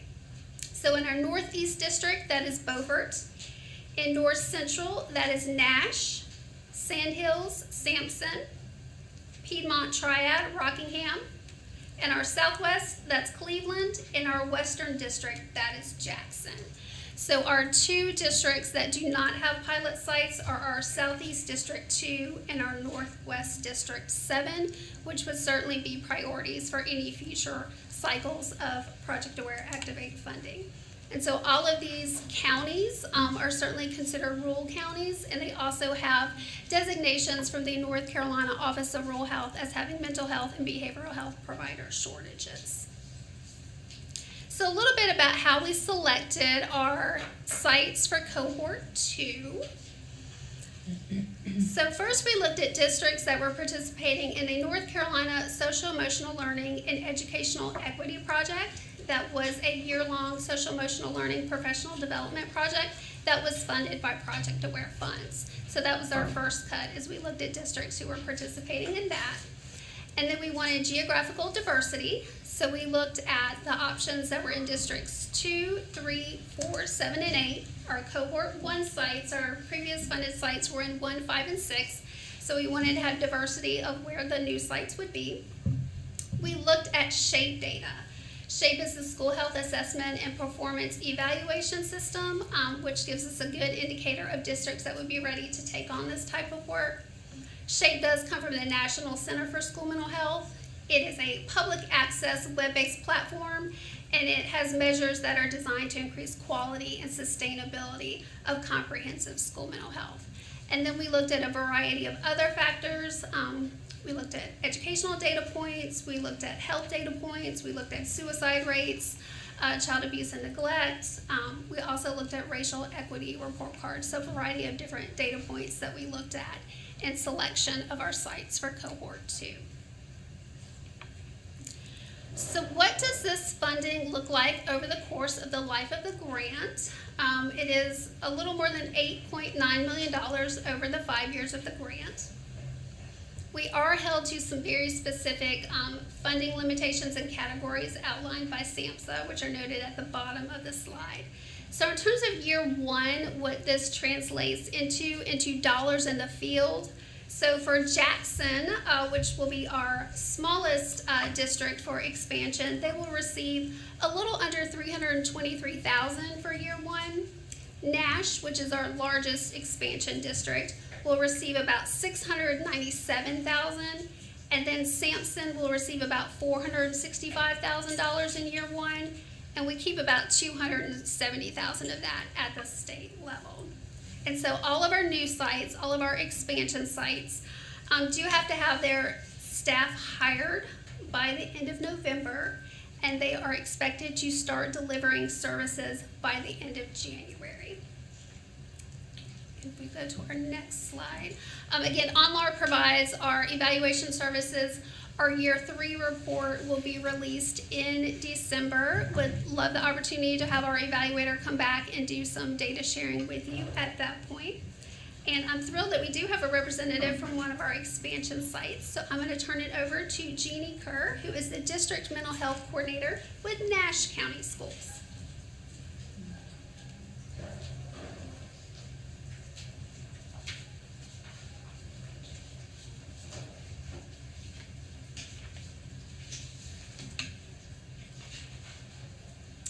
Good afternoon. Good afternoon. So 5 years ago, we were following the discussion at the state surrounding the research and work that the State Mental Health Initiative was doing. And we started to really look at our own district and say we really needed to look at our data and our resources and referrals in a different way. And we recognized the need to implement a number of recommendations that were coming out of the State Mental Health Initiative to better meet our students' needs. Where we started by was looking at our student data. And so you will see that one of those areas was in their mental health needs. And we knew that on the state level, that anxiety and depression, as well as the national level, had gone up for that youth age group, for the number of children diagnosed. And looking at our own district, we triangulated a number of data sources that we had. And we were able to see that based on our own suicide risk assessments, bullying assessment, attendance, behavioral incidents, etc., that students fared and were at higher risk for academic problems when they also had these other concerns going on. We also looked at suicide risk, and as has already been discussed today a number of times, over the past 10 years, nationally, that rate has gone up for ages 10 to 24 by 56%. And in our own district, we have actually been using a suicide risk protocol since the 90s, but have been very thankful to the Project Aware sites because they have developed and updated a protocol based on newest research and best practices that we have implemented. And in the past few years, from 2018 to now, we have seen the rate of our suicide risk assessments go up by 20% every month in our school system. We also looked at hospitalizations, and we know that hospitalizations have increased. And anecdotally, we have been tracking the same within our district. That is a new data point that we have just recently started tracking and have been utilizing recommendations again from the state on how to help those students to transition back to the school and working with our area local LMEs as well as the mental health agencies. Because the other issue that we saw with the hospitalizations was rehospitalizations. We saw a number of students who were coming in and out of the hospital. So we knew, based on all the data that we were looking at for students, that there was that connection between mental health concerns and academics. So then we started looking at our community risk factors. What was our community data? And we do have a shortage of mental health providers in our area. And we have been designated as an underserved area beginning in 1978. And that's actually for primary care physicians as well as the behavioral and mental health providers as well. As a county, we have been above average for poverty, unemployment, as well as a higher rate of food insecurity. And the other issue that we face specifically in Nash County is that Rocky Mount is right on the border. So we actually are Nash and Edgecombe. So we work with 2 LMEs, East Point and Trillium. And most of our services are within that Rocky Mount area, whereas we have a lot of rural area to the west, and it's very difficult for parents to access those. And so when we were looking at the community factors, we also met with our Parent Advisory Council, and we surveyed our parents and heard back from them that a lot of them weren't even aware of what resources were out there, that there were so few. And the other concern was transportation. Because parents worked, on one side of the county, the services were on the other side of the county, that was very difficult. Time lost, time out of work, which we all understand as parents is of concern. The other thing that we did at that same time was we did complete the SHAPE assessment that Dr. Austin just discussed. And we also, for the past 3 years, have completed the FAM-S, which is the Facilitated Assessment for MTSS. And based on those two, we saw that we really needed to come up with some clearly defined, evidence-based interventions for all 3 tiers. And also a very clear way of using our data to identify kids early on, that was something at the top of our need in our district. So based on all of our assessment and our data review, we realized, and so you can go to the next slide, that we really needed to focus on the whole school, whole community, whole child plan. I mean, it was something that was just very evident by everything that we came across. So we were fortunate enough to use the school safety grant to develop a mental health coordinator position, and which we have been able to sustain, and also create what we call the BEAM team. And the BEAM team shines light on a lot of things, so that's a good thing. But it's the Behavioral, Emotional, and Assessment Monitoring Team. And with that, we really were using the guidance we were getting from the State Mental Health Initiative, from the Project Aware sites. We also even pulled information from the North Carolina Safety Task Force with their action plan that they had, and just looked at, okay, where are our needs, how do we need to develop our objectives and our action plan? And with that, we also developed, as part of the BEAM team, the multidisciplinary approach to that team.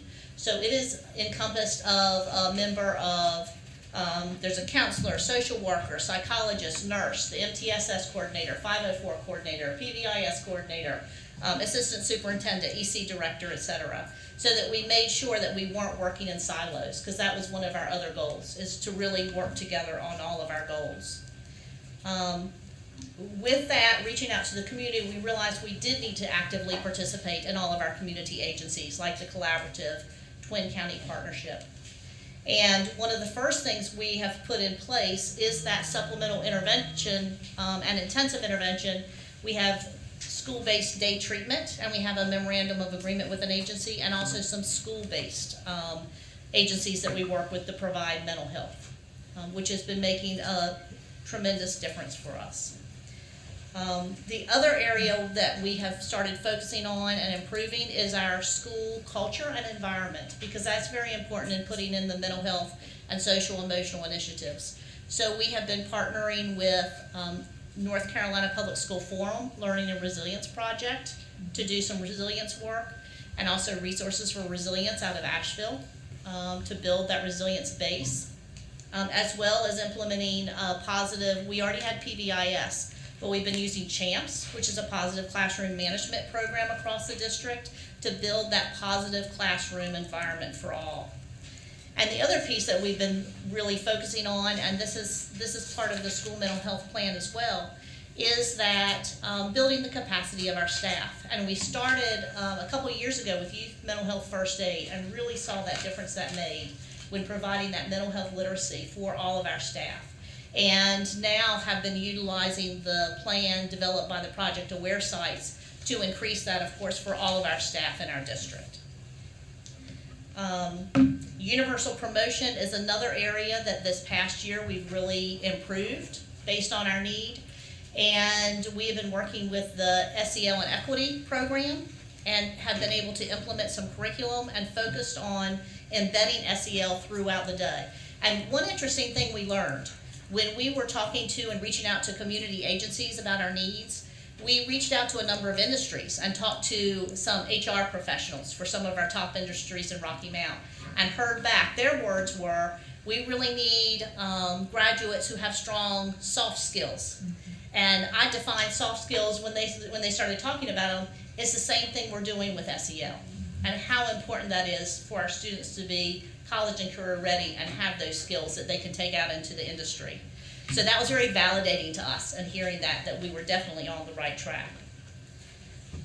So based on everything that has been shared with us, again, through the School Mental Health Initiative, the Project Aware sites, the guidance that we have used and followed through the school-based mental health plan, we have really developed a foundation now, and feel like we have started putting a strong framework in place. So we're very excited to be part of this cohort 2, Project Aware, so that we can add on to our framework. And very excited also to be able to assist with developing the protocol on how to develop, implement, and sustain this work, and be able to share that out across the state with all other districts. We're very much looking forward to it. So thank you all very much. Thank you. Any questions or comments from the board members, anyone? No? Go ahead. I was just coming up for questions if there were.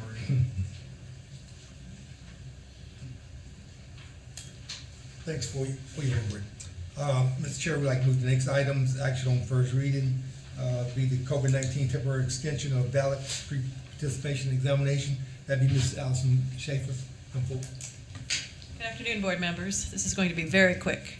There is a problem out in the field with getting students getting access to getting their medical forms in for both getting to school and also to be able to get their forms signed for sports participation. So we are just asking for you to waive or to extend the 30-day requirement for middle schools, which are under the auspices of DPI, but in your board policy it requires them to have a pre-participation form, so we're just asking you to extend that till November 15th, I believe.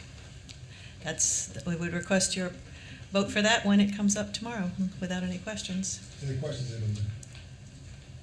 Thank you. Lastly, Mr. Chair, for discussion, we have the SBA policy amendment, the school-based mental health policy, and with that, Dr. ELLIS will address that.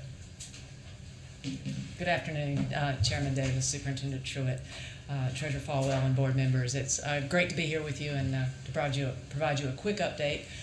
Needed to make a change to the school-based mental health policy. Just to give you a brief background, in November of last year, you all passed the school-based mental health policy, and then this year, Senate Bill 693 was signed into law just last month. And it requires, and I'll just read this for you, that the State Board of Education, in consultation with the state superintendent, adopt a rule requiring information on child abuse and neglect, including age-appropriate information on sexual abuse, to be provided by public school units to students in grades 6 through 12. So that is information to middle school and high school students. And I'll talk in just a minute a little more about how we think these two fit together. This also connects with the work we've been doing around whole school, whole community, whole child for quite some time. Our Title V work will be providing professional development for some of the school-based mental health needs of our school districts, including the mental health first aid training that was just spoken about, suicide prevention training, and other types of, and child abuse prevention training. Also, our Healthy Active Children policy, currently we are collecting data on that, and that includes information on the school mental health policy, and we'll be bringing that to you next month to let you know how our schools are doing with the policy that Matt just talked about earlier. So when we look at our proposed change to this policy, we're proposing to add a Section 3 to the school-based mental health policy, SHLT 003, that would include information should be provided in the form of a document to students and a display that includes likely warning signs of child abuse, the telephone number where students can report neglect and abuse, a confidentiality statement, and available resources. And I will say that also in this legislation, it requires creation of a hotline, but that's not available yet. So right now we're creating these documents. Our team's working on this right now. That will have a space where each LEA can put in their number, their local number, for their county social services to make those reports. Because right now we don't have a state line number that everybody can use. So we're working on those documents and hope to have those ready soon as templates for schools to use. So they won't have to create that themselves. We'll create it for them, and then they can print them off and put them up in their districts. Also, they'll be asked to send home a form at the beginning of the year that provides information with students on child sexual abuse, or child abuse, excuse me. And then the rationale for putting this in this document is that you can see we've had several different mental health policies, mental health pieces of legislation that have fit into this policy, including sex trafficking, and then the mental health policy itself, or mental health legislation itself. So we're suggesting this is a good fit. It already fits in with some of the professional development requirements that are out there for our school districts, and hopefully this will strengthen some of their work already. Also, as part of that rationale, we already require the school districts via this policy to report on their school mental health plans. And this is a way we can see if how they're doing with this work as well. They'll be reporting that in their plan each year when they submit that. And then finally, just tying this back to our data. If we look at our youth risk behavior survey data, it says that when our students feel sad, empty, helpless, angry, or anxious, who are they most likely to talk to? And both in middle school and high school, that's their peers, more so than their teachers. So if they're talking to their peers, and we put information out for them, and they see that, and a peer says, I know where you can call to get some help, then we're hoping that will lead us to more interventions with those students who need that help the most. So that's our data, our rationale for adding this to this particular policy. I'm happy to answer any questions. Any questions? If not, that concludes our presentation, Mr. Chair. Sorry. Treasurer, I believe. Thank you. Mr. Chairman, several decades ago, maybe in other parts of the state, but in Forsyth County, there started a cottage industry of having a primary care physician come to a high school and do dozens, if not hundreds, of examinations all at one time. And in many instances, the cost was less than a copay of going to a family practitioner. So this started in Forsyth County decades ago, and I'm sure it goes on other places, but anything that we can do to get a doctor to a facility to do a lot of students at once is a great benefit, especially to the lower and fixed income people of the state. Thank you very much. What we've been told is that the issues are not in the urban areas and getting the physicals, the issues are more in the rural areas where the doctors are quite overcome with the COVID patients that they're attending to, and that's creating the issue that spurs the request. Thank you. Any other comments? Mr. Chair. Thank you, Mr. Keenan. We'll now move to our final committee of the day, Business Operations. It's led by Vice Chair Alan Duncan. Vice Chair Duncan. Thank you, Chair Davis. We have a substantially lesser number of items than last month, which we're all pleased to report. We have no contracts over $500,000 for consideration this month. So our first item is a matter of new business, which is the School Improvement Grants, or SIG grants, and the Innovative Partnership grants.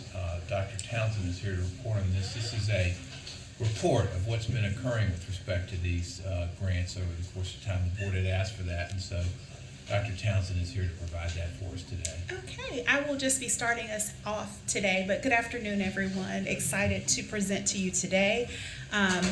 As Vice Chair Duncan stated, this was requested when we came before the board to present funding recommendations for our latest Innovative Partnership grant. And so we wanted to, put it into greater context. The Innovative Partnership grants are a part of our overall school improvement work that emanates from our Title I Part A funding. And so in terms of school improvement work at DPI, Title I Part A, when people say Title I, and there's actually a few other titles that come along with Title I, Part C and Part D, but when we say Title I, people mean this particular fund source. When we think about our entire ESSA portfolio, it is the largest single amount of funding that we receive. And so over the last 3 years, we've received $466 million, $476 million, and then this year we received an allocation for $493 million. It is a requirement that we reserve 7% of those funds to go out to schools who are our most needy schools. And so when we think about their performance, these are typically your schools that are in the lowest 5% as it relates to their performance or their graduation rate. In your board materials, we provided a listing of the schools that actually receive these dollars. They come to us through CSI and or the SIG grant or the IPG. And so if we'll move to the next slide, I'm going to introduce to you who will be presenting to you today. And so we have one of our school improvement administrators, Ms. Tanisha Madry. She will be presenting to you. I'd hope for you to be able to meet Mr. James Pop as well, but he is doing his civic duty. He was actually called to do jury duty on Monday, and so he is in the jury room in Randolph County waiting to be placed on a jury. So we will hear from Ms. Madry today, as well as a few other special guests. And we do thank Mr. Pop in his absence for taking his civic duty really seriously and serving on the jury in Randolph County. I will let you know that in the past, we only had one individual in this role. We were able to bring on another individual so that we're able to provide support in the area of school improvement across the entire state. So Ms. Madry serves the eastern side of the state as it relates to CSI, as well as, and SIG has actually ended, and you'll hear about that, but as it relates to CSI and the IPG grant, and then Mr. Pop, he serves the western side of the state. So without further ado, I'm going to turn it over to you, Ms. Madry.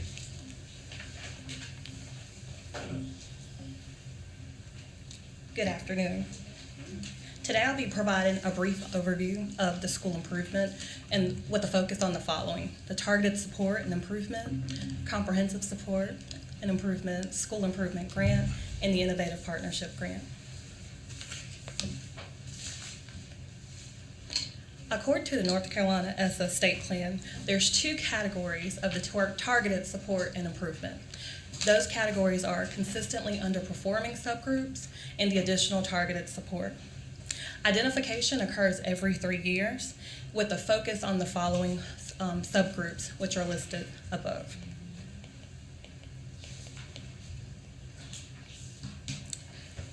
Our TSI consistently underperforming subgroups are identified in 2018-19 school year with one or more subgroups with an overall performance of an F.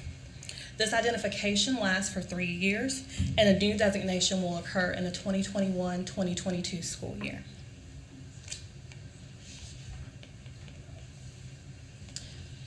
The targeted support and improvement, additional targeted support, those schools were identified in the 2018-2019 school year as one or more subgroups which performs below the highest CSI identified school.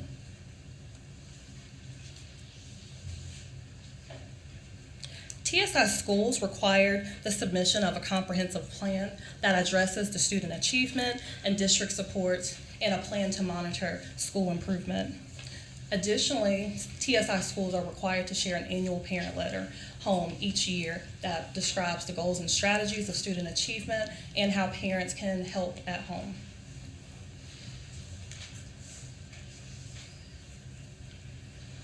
Supports for TSI schools includes the following. They submit a comprehensive plan report twice per year in the NC STAR platform as a part of their school improvement planning process. Additionally, in the 2018-19 school year, they were allotted a one-time $10,000 allotment per school for each PSU to do the following: professional development and training to address academic and achievement needs for those identified subgroups.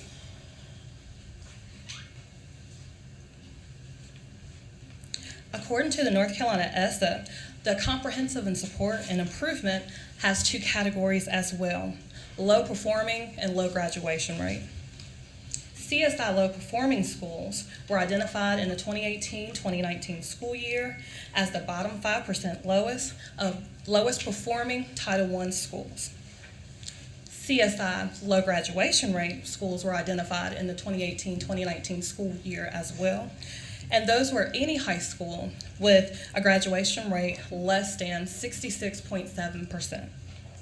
These schools additionally have a 3-year identification, and exit criteria is listed above on the slide. CSI schools are required to submit a comprehensive plan, share an annual parent letter, which includes those strategies for student achievement, as well as how parents can help at home, in addition to the CSI status placed on the school report card.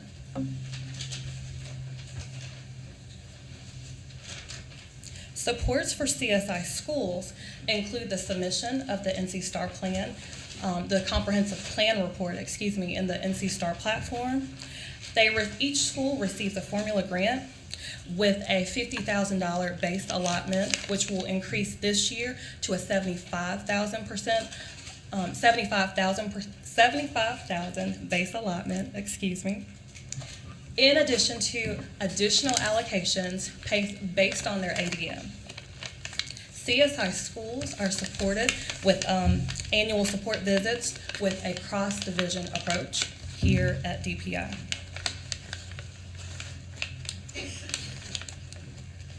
CSI schools receive funding through the PRC 105, and this slide shows the periods of availability.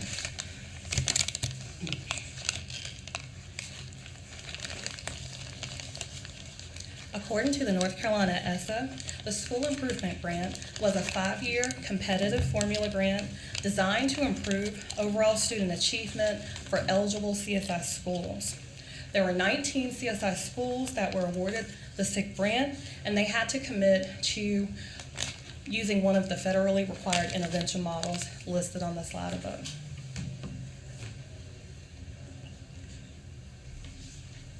Six schools were required to submit a comprehensive plan to address student achievement, in addition to obligating to report on their school improvement priority goals annually to the state.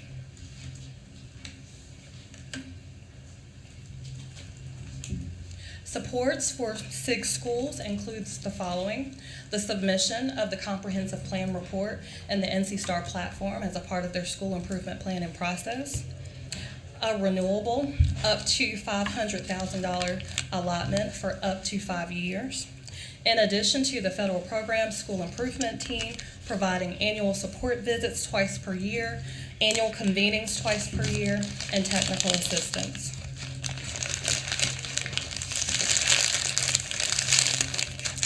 School improvement grantees successfully completed their final year of the grant in the 2020-2021 school year, and the following trends were noted.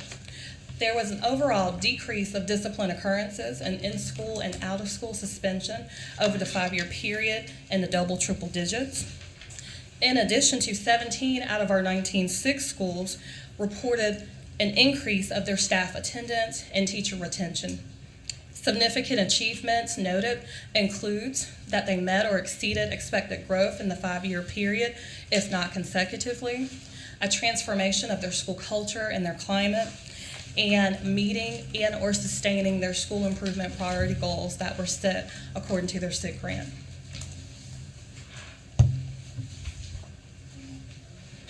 At this time, it is my distinct pleasure to introduce the School Improvement Grant prior recipients who will share briefly with you today.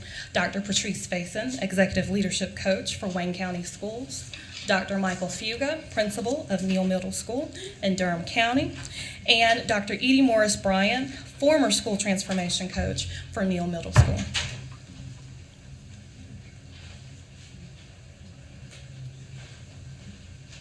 Good afternoon. Good afternoon.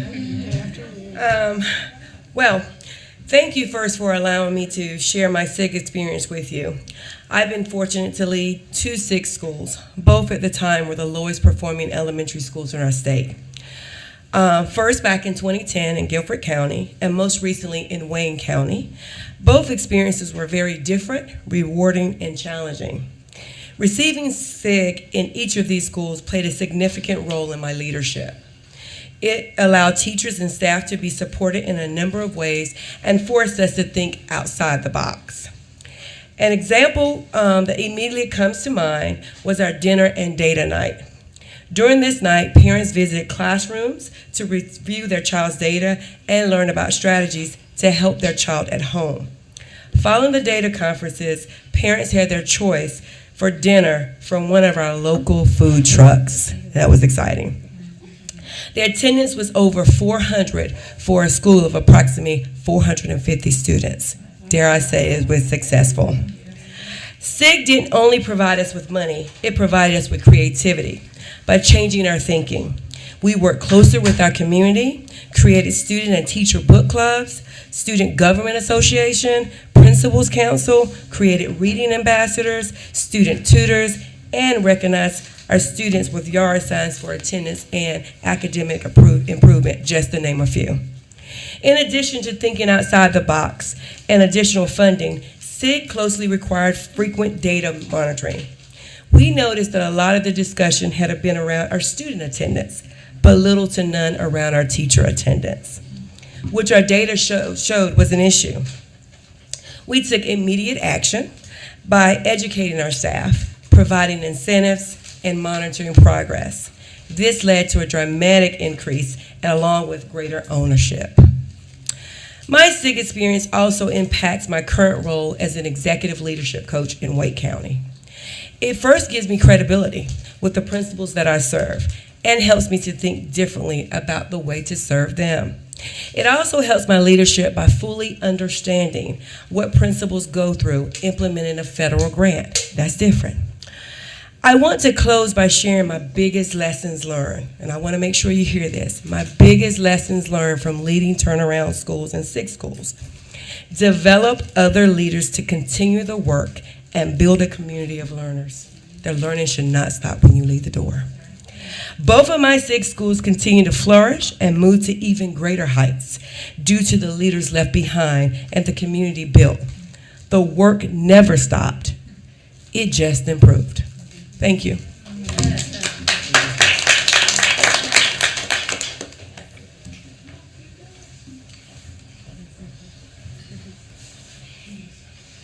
Well, this is a little different than presenting at a staff meeting, I'll tell you that. All right, my name is Dr. Michael Fuga, and I'm the proud principal of Neal Middle School in East Durham, representing Durham Public Schools. If you're not familiar with East Durham, which I know at least one person who is, because I was fortunate to work with Dr. Ashburn at Southern High School in East Durham, it has challenges with poverty and serving historically disadvantaged groups. This just shows that all school communities aren't created equal. The School Improvement Grant was an opportunity to level the playing field for our students in school. Simply having funds available doesn't reform decades of obstacles and low performance. Money with a vision, creativity, implementation, accountability, and follow-through to meet students' needs and school goals, that's where transformation will occur. I want to share with you some of our most impactful strategies during our School Improvement Grant process. We aligned everything with our 5 to Rise School Improvement Plan goals: student safety, student achievement, extracurricular activities, parent-family engagement, and teacher growth. We use the funds to add instructional coaches, intervention teachers, and a transformation coach. The coaching positions were vital to the overall growth and support of our teachers. The intervention teachers are a necessary added layer of support to bridge the learning gaps of our students. The transformation coach brought a wealth of experience to grow and guide our leadership team. 4 summers in a row, we paid our teachers to come in a week early for curriculum writing, to break down curricula, collaborate, and plan. Teachers were able to get an entire quarter of the year planned and organized. This helped their focus at the beginning of the year on building relationships with our students and families to best deliver the standards of instruction necessary to bridge the learning gaps that our students, unfortunately, traditionally exhibit. 5 years ago, we were ahead of the curve by transitioning our school to one-to-one technology, outfitting every class with access to laptops every day. 4 years ago, we pioneered an annual 4-week summer program for over 200 rising students to build student leadership capacity while also addressing those learning gaps. Additionally, unfortunately, teachers are not compensated for their effort and time. The SIG funds were used to pay teachers for their extra duty efforts to help tutor students after school. Teachers finally felt recognized, rewarded, and compensated for their incredible commitment to our students in school. Again, money itself doesn't solve problems. That is done by strategic and purposeful allocation along with a phenomenal human capital of students, families, and educators. The SIG grant was a phenomenal use of funds for 5 years, and it was an investment in a school community that needed and deserved the opportunity to show what they were capable of given access to the resources they need to succeed. Sustainable transformation takes significant time, investment, finances, and effort. And I can't thank you enough for investing in East Durham and the Neal Middle School community these last 5 years with the School Improvement Grant. I can't begin to tell you the lasting impact these 5 years had on our school community. Just know that the investment has helped transform the lives of students, educators, and families in East Durham, and for that, we're grateful. And just on a personal, I tear up when I read this because I moved here from Pennsylvania in 2005, started teaching at Neal Middle School, didn't know anything about anything. Got the opportunity to be an assistant principal at Southern High School, the principal at a school on the other side of town. The district brought me back to Neal full circle to be the principal when it was one of the lowest performing schools in the state in 2015. We got off the state's low performing list. We exceeded growth, and this grant was a huge help for that. So I just want to say thank you.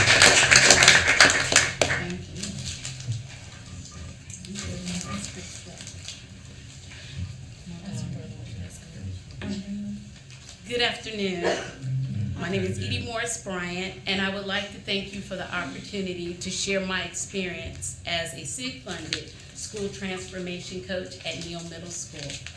The focus of my work was to serve as a thought partner as well as a strategic planner alongside Dr. Fuga and the leadership team at Neal. We did this by assessing the school's needs, prioritizing the school goals, and responding to the data with interventions. And together as a team, we provided weekly monitoring and support to ensure that progress was being made. There are 4 keys that helped us to grow as a school. The first key was alignment with the school improvement goals, with classroom practices and the resources. We also had increased growth opportunities for our students with extended learning opportunities during and after school tutoring, and as well as our summer camp learning experiences. For our teachers, through data-driven professional development, as well as the summer curriculum writing sessions, help them to grow as well. The third step would be the building of leadership capacity of our administrators, instructional coaches, and teachers.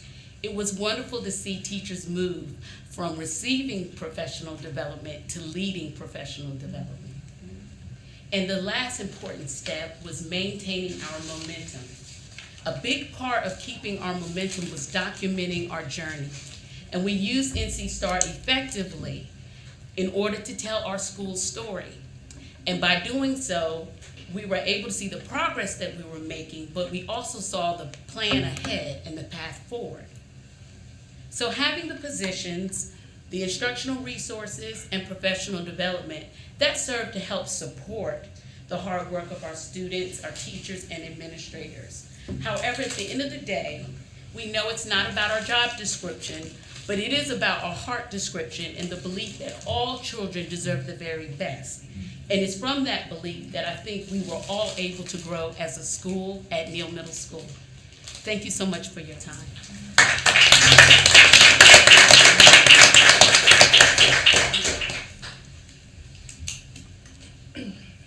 Thank you. I know firsthand as a school improvement grant coach, or former school improvement grant coach, the impacts I've seen it of the SIG grant. And without that opportunity, I wouldn't be standing here in this role to share about school improvement to you today. Last but not least, I would like to share with you the Innovative Partnership Grant. According to the North Carolina ESSA State Plan, the Innovative Partnership Grant is a 3-year competitive formula grant that's designed to improve student achievement for eligible CSI schools. The Innovative Partnership Grant opened the competition to any PSU with an eligible CSI school. CSI schools that were interested had to submit a letter of intent to receive an application, and their PSU submitted that application on their behalf. Our cohort 1 had 22 schools that were awarded in fall of 2019 school year. Our cohort 2 had 13 schools that were awarded the IPG grant in fall of 2020. And all of these schools were representative of each region of the state. The key components of the IPG grant includes the following. A 3-year collaborative external partnership to implement research-based strategies and school improvement. The employment of a 12-month IPG coach. Additionally, a 2-year commitment of the principal to sustain those efforts during the grant, in addition to annual goals set by the state for student achievement.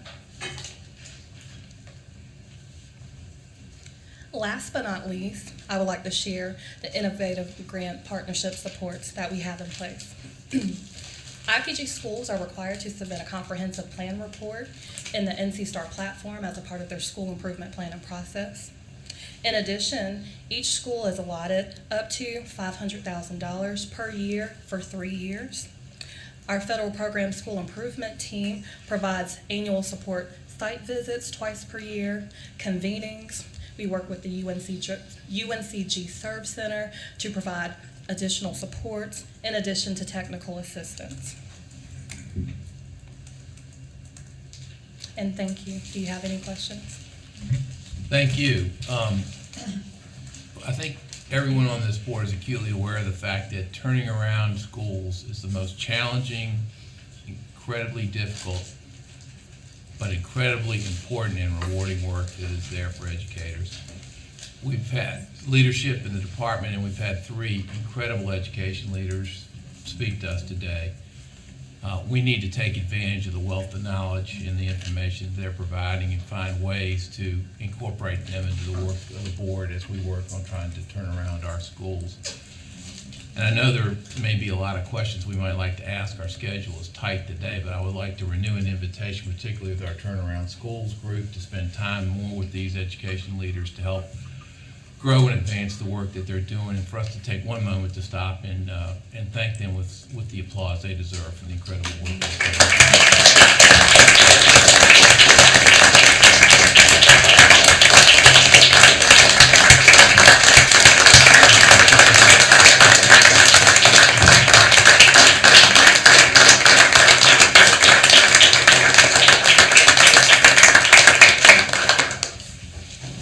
If you ever have a day where you're not sure whether you're really appreciated, remember this: you are really appreciated.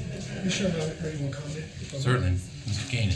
One statement made by Mr. Fugel was the fact that he says that money without vision, I mean, and that's, I never heard it said that way. He's right. Just giving money in and of itself is not the answer. But you gotta have that vision to make it all work, and I appreciate that. I'm gonna use that sometime. Thank you very much. Any other questions that we have? Yeah. All right. I think we're going to move to Biz Op 1 at this point. Dr. Townsend, are we ready to go? Yes, I am. Very good. All right. Biz Op 1 is our ELLIS grant funding recommendations that come from ESSER 2 funds, so we keep track where our funds are from. And these ESSER 2 funds, I believe, was $15 million in total, were allocated for ELLIS grants, and these are the presentation of how this grant process was conducted and what the results are of the grant process. So, Dr. Yes. Townsend, let me let you take over from there. All right, thank you very much. So the ELLIS grant program has been around for a while. It is actually a homegrown state program. It has varied in the last few iterations due to fund source. So initially it was a state-funded program. The last time I came before you, we were using CRF dollars as mandated by the General Assembly. And these funds themselves emanate from ESSER 2 funds. And so the ELLIS program allows nonprofits to actually provide supports to students in an after-school space or provide support during the body of the school day. And so what I will say about these dollars is that we have $15 million to use over a 2-year period. The ELLIS grant, as stipulated in its original form, requires a 3-to-1 match. So for every $3 we provide, the organization has to have $1 to be able to match that. There is a $200,000 portion that is held in reserve for administrative as well as evaluation purposes that will be used for a third-party vendor, which is the UNCG Service Center. So who is eligible to receive these grants? Only nonprofits are eligible. However, they can choose to partner with a PSU, but the fiscal agent of these particular grants has to be a nonprofit corporation. In terms of our timeline, we began the process back in May. We began, of course, with technical assistance. And that brings us forward into the process of having the applications completed. We've gone through our review process, and now we are here for funding recommendation approval. And If we are approved today, we will then commence with a webinar on the 19th to help our programs get started. And in terms of our review process, it all begins with reviewing the documents that come to us. And so complete applications are then sent on to SERV. They go through a process in which information is redacted so that they are reviewed confidentially. After that review process is done, it is then given to us at DPI. We are able to review those applications, making sure that everything is in order. And then our last review step, of course, is to receive board approval. And there was, when we were trying to partition the funds, we did not have at one point enough funds to fund the next person on the list. And so to ensure that we were using all the funds stipulated by General Assembly, we were able to provide a 15% supplement on top of what was requested by organizations up to the cap of $500,000. And I need to make sure that I'm very clear in this area. All applications that were reviewed, we were only able to fund applications that fall within the excellent, strong, or average categories as is stipulated by board policy. That comes into play. We've moved to a regional approach. We want to make sure that all regions have access to funds. And so when we begin to start determining who will get funding, we first actually selected 2 entities per region, and then after selecting those 2 regions, then we went in just strict rank order. We have had past competitions where there were entities from regions that did not meet the cut score, and so in those cases, there could be chances where a region might not have representation because they did not have a strong enough application. Okay. In technical review, I want to make sure that we're really clear on this. This is an area that we've really beefed up on within federal programs, ensuring that applications have everything that is absolutely required, such that we would not have to actually disqualify those who have applied who do not have everything in order. And so we have moved to a position of offering technical point deductions as necessary if there are items that are missing.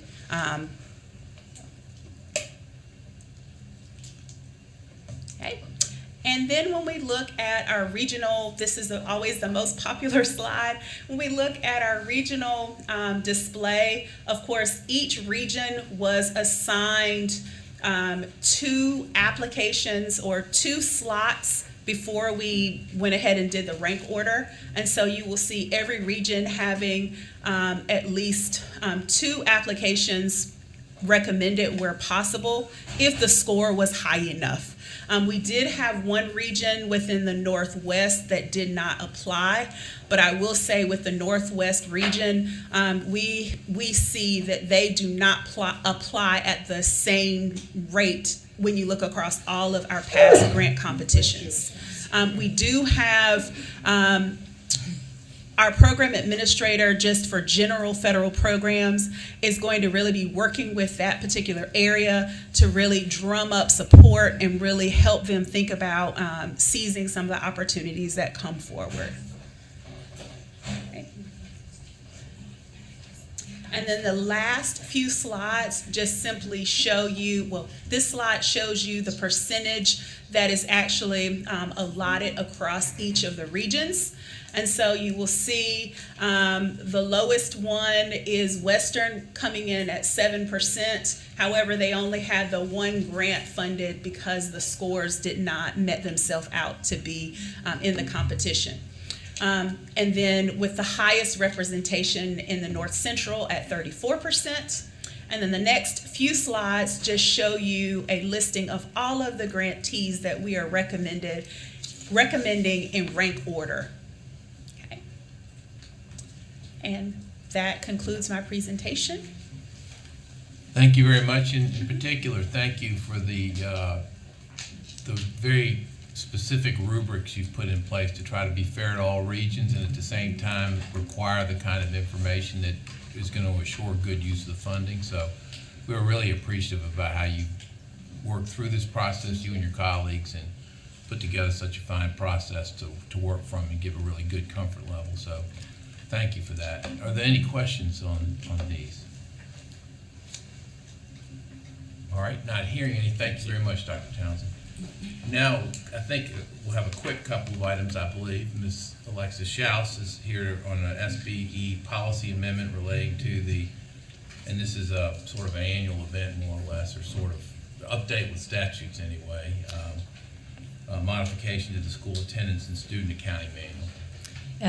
Correct. We have, this is coming to you a little late because we did not really have updates to this policy. It is the school attendance and school and student accounting manual that has all the policies related to attendance, membership, the school calendar, and other items.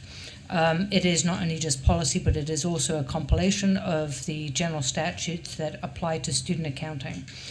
It is coming to you a little later than the beginning of the year due to mainly because of the passage of Senate Bill 654, which had a major impact on virtual instruction and the calendar.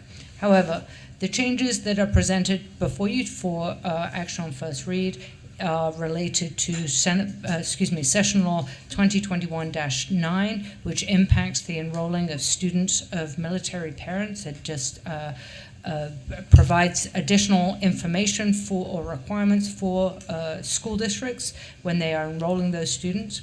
There are a couple of technical changes that remove general statute reference, which have been repealed in legislation, and changing some language to change, for instance, parent to parent and legal guardian where necessary. There is also clarification on the modified calendar that has been in the policy manual for many years. However, we have expressly stated there that the modified calendar is required to be in place continuously since 2004 to be eligible to be under the legislative definition. There is also changes. The majority of the changes relate to Session Law 2021-130, which is Senate Bill 654.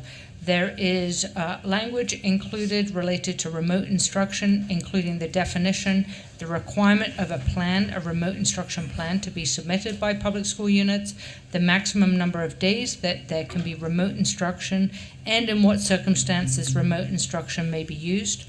There is also an additional item related to the exception on this, related to remote instruction in response to a COVID emergency, and a paragraph on the 2021-2022 planned virtual instruction allowability that does expire at the end of this fiscal year. Not included in the student manual is but also included in your materials is a notice on the temporary suspension of immunization requirements that Governor Cooper put in as an executive order. Immunizations are required for attendance at public schools, and proof of the immunizations are required within 30 days of membership. Due to the stress on the public health and doctors at the moment, there has been a backlog, and so there is a temporary extension to that requirement that will start. The 30 days will be within the November 1 to November 30th calendar days. So that is included as a temporary item on the policy. And with that, those are the major changes. Thank you for that very efficient review of all these new requirements to put into the policies. Are there any questions or comments about any of them? All right, not hearing any. Thank you very much. We'll move on to Biz Op 3. This is a report, and we're being asked to receive the collaborative purchasing report for submission to the General Assembly. Thought it'd be helpful, and Dr. Mark Sandberg's here to give us a brief review of what this report does and the issues or difficulties that exist in order to try to show the efficiencies that are intended by having collaborative purchasing. Thank you, and I will be brief, as I know collaborative purchasing and contract efficiency is a real barn burner of a topic, but good afternoon, and I come before you today with an update on the collaborative purchasing report. So this did emerge, for background, out of the North Carolina Digital Learning Plan. One of the recommendations of the plan was to leverage economies of scale by allowing districts to purchase digital content in some type of consortium, right? That oftentimes the cost for a lot of these products goes down as the number of users goes up. So therefore, if we could get districts together or get the state together and buy software, we could potentially leverage that economy of scale to get better pricing. So next slide. So as a result of that, the General Assembly in 2015, House Bill 97, indicated that every year we do need to provide a report on the collaborative procurement contracts that have been executed. Next slide. So when we talk about collaborative purchasing, we're talking about four main areas. So the first one being things that we buy here at DPI on behalf of the PSUs that they may opt in to use. So things like NC Wise Owl, Canvas, things like SchoolNet, things like that where they can use them. Then convenience contracts being the second one, that's where Canvas goes, which is where we execute the contract, we set the rate as a part of that contract, and then any LEA or charter school that wants to buy off of that contract can do that at that established rate. The third one is a hybrid, so M-Class Amplify being an example of that for Read to Achieve, where we're buying part of that product for some group of students, and then PSUs who want to buy more than that have a set rate and menu that they can buy from. And then Homebase being the fourth one is a suite of tools that districts opt into and pay $1 per student to the department to offset those costs. So one of the things that the report asks us to measure is the savings, and that has proven to be exceptionally difficult, if not impossible. So the first reason is because of issues of pricing transparency, that we don't always know what a district would have paid if we didn't have that contract, or how many districts would have opted in. There will be districts that opt in because we have the convenience contract who might not have otherwise. The product selections, what we choose to buy here in the convenience contract versus what districts choose to buy may be different, and measuring that cost difference is difficult. And then the service subscriptions, right? So, like your cell phone plan, if you buy, or your cable plan, if you buy all the channels, you pay a little bit less per channel than if you buy some of the channels. So, right, so what we buy here is different than what districts may buy, and that also creates difficulty in measuring what that cost would have been if we didn't have that product. But what we can tell, and some definite savings, is in these areas, right? So legal overhead, right, where we know that districts don't have to go through the work of vetting these contracts and negotiating these terms and conditions with the vendors, because we do it once instead of every district having to do it on their own. Same thing with administrative overhead, statewide procurement always being the process that it is. The fewer times we have to go through that, the better.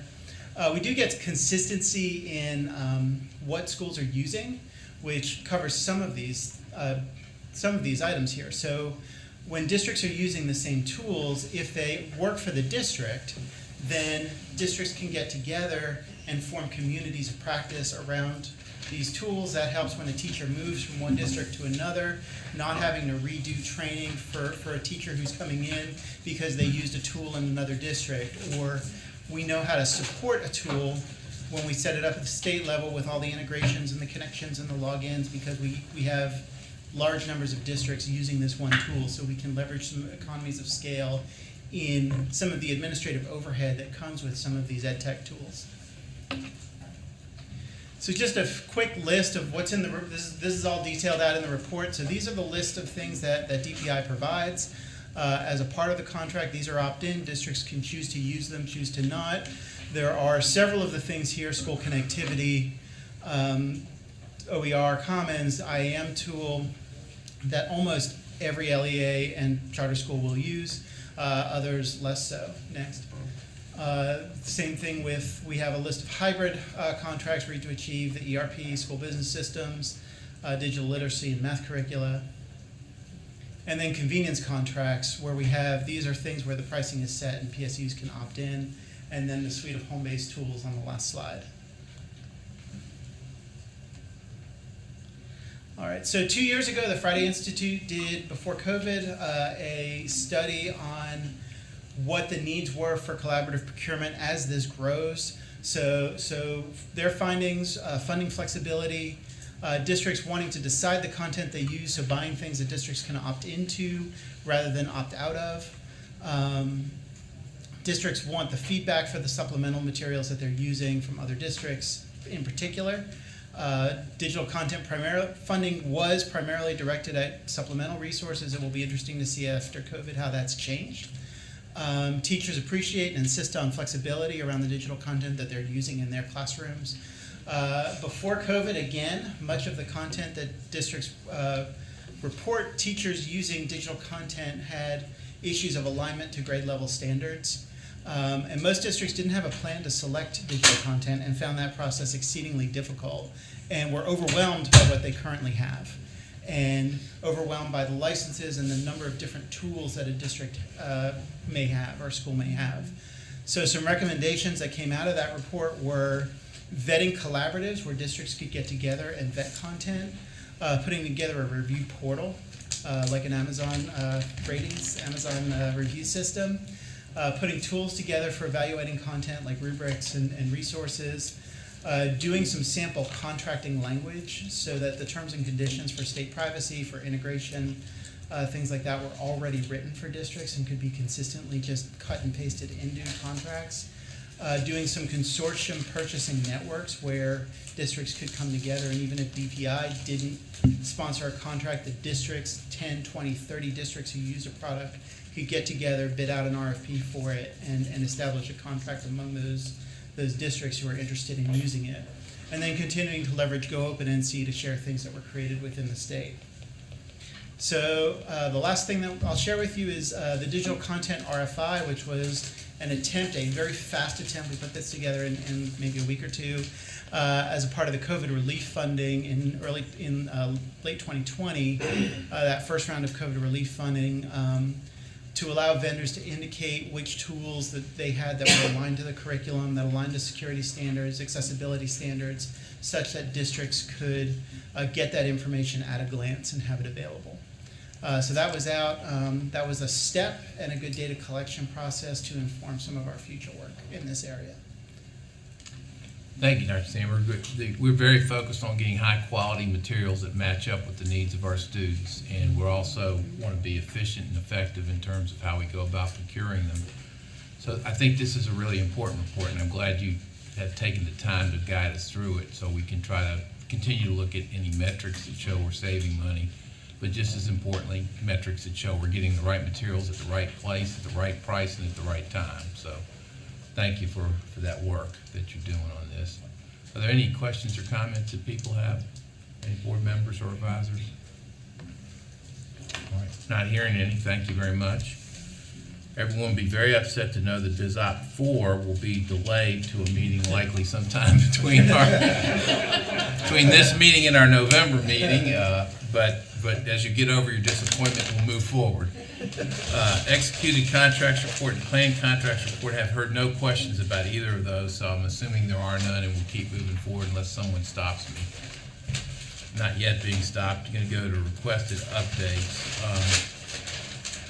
Ron Paxton has, I'm going to skip slightly around on this, agency vacancy report. I think Ron was going to do 1 minute roughly on a specific one of the slides. These slides are very helpful. Thank you for doing it this way. Yeah, thank you. I would like to just touch base on the next to the last slide where, we've looked at our trends over time.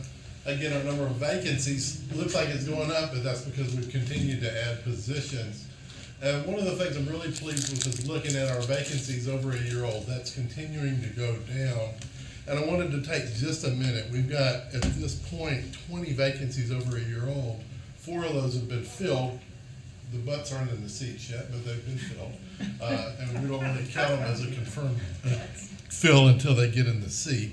An interesting thing to note is 3 of those positions, not the ones that are filled, but 3 of the other openings are positions that have been reallocated or reclassified within the last year. So they really haven't been open as a position over a year. And then we've got 9 positions we're interviewing for. 2 of them are in the posting process. And then we've got 5 that show no recruiting activity, but discussions with the hiring department is there are plans to reassess and reallocate those positions because we haven't used them where they are. We're going to put them somewhere else within that same department. So as we start whittling this thing down and the point of the end of the stick starting to get a point to it, you know, I want to make sure that we're focusing on getting these last ones done. And just want to let you guys know we are continuing to make progress. I'm pleased with how we're going. Thank you for that report and being able to, and in some instances, reframe what the position is, particularly positions that haven't been filled for a long time, to real needs that the department has is extremely important work. So thank you for that, along with our leadership. Thank you. Thank you. Superintendent Truitt, for your work on that as well. Our last item is the COVID year ESSER 1 through 3 overall spending and program reports. If you have any questions on the monthly budget report, which I have not heard of any, you can address them as well. But Alexis Schaus is going to give us a timely update on where these various funds that we're dealing with stand. Thank you. I took the liberty of kind of going and expanding it to all the COVID funds. You know, it was 18 months ago that we started this trek with a lot of funds coming along the road, and they were kind of staggered. We couldn't really see what the end game was going to be at the time we started on this. Many of these funds, the large percentage of the funds, will not expire for another 36 months. So the school districts now have a big view of what funding they have, obviously keeping in mind that we do have about $350 million sitting out there for ESSER 3, that some of which will be allocations to the school districts. What I've done is kind of broken down by the CRF, the GEAR funds, and the ESSER funds. You have with you a summary that is, well, it's 72 lines long because that is how the funds are broken down and that is how we're managing those funds. 34 lines of those go out as allocations out to public school units. The 14 of those, if you recall back in March or the spring of 2020, these were kind of emergency funds under the CRF, the coronavirus relief funds. They came out to us in very specific buckets from the General Assembly, and they expire. They got an extension to their expiration, but they now expire December 31st, 2021. That is a federal expiration date. 97% of those funds have been expended. A lot of benefit the school districts did end up getting was having a window where they could transfer those funds to various different buckets within that CRF family so that they could really use them in the areas that met their needs. The next group, I have really summarized the funds by kind of purpose. As I stated, the school districts didn't really know what they were getting when we started this journey. And then the funds kind of came in different, they would have some money for the same purpose from different funding sources. So I've kind of tried to combine them into purposes. We encourage the school districts to look at these funds in the way I'm looking at them today, so that it is not 37 different buckets, but that they can look at developing their programs and what they need these funds for, and then finding the budget from the different buckets to meet their needs. As you will note here, this is the large 90% of each of those ESSER grants are required to go out to the school districts in the formula that is defined by the federal government. And these are the kind of large buckets, ESSA 1, 2, and 3. They have a very broad use of funds, and they have a varying expiration date, and you can see there. Not surprisingly, the oldest, or the funds that will expire the soonest, have only 25% are left unexpended, and then the ARP, which is the largest portion, and will expire in 3 years, only a little bit has been expended from that. All these funds have the same allowable use, so we do anticipate that school districts will do start with ESSA 1 and then move up to ESSA 3 as they expend those funds. The next group is supplemental ESSA. If you recall, with CARES Act, the state board actually approved some of the state leadership funds, that's the 10% set aside, to be used to ensure that those public school units, namely the charter schools, who were not eligible or waived their right to Title I funds, they then were not eligible for the 90% bucket. So these are really out to supplement those charter schools. The ESSA 1 was $45 per student, ESSA 2 $180, and then ESSA 3 at $400. And not surprisingly, the spending rate on those is it mirrors the big buckets. The next group that I've kind of gathered together, I'm calling kind of supplemental instruction. They include, you'll see there, the GEAR money. The governor was provided funding for not only K-12 but also IHEs to support during COVID. He provided the K-12 schools 2 buckets, $20 million of which was for supplemental instruction.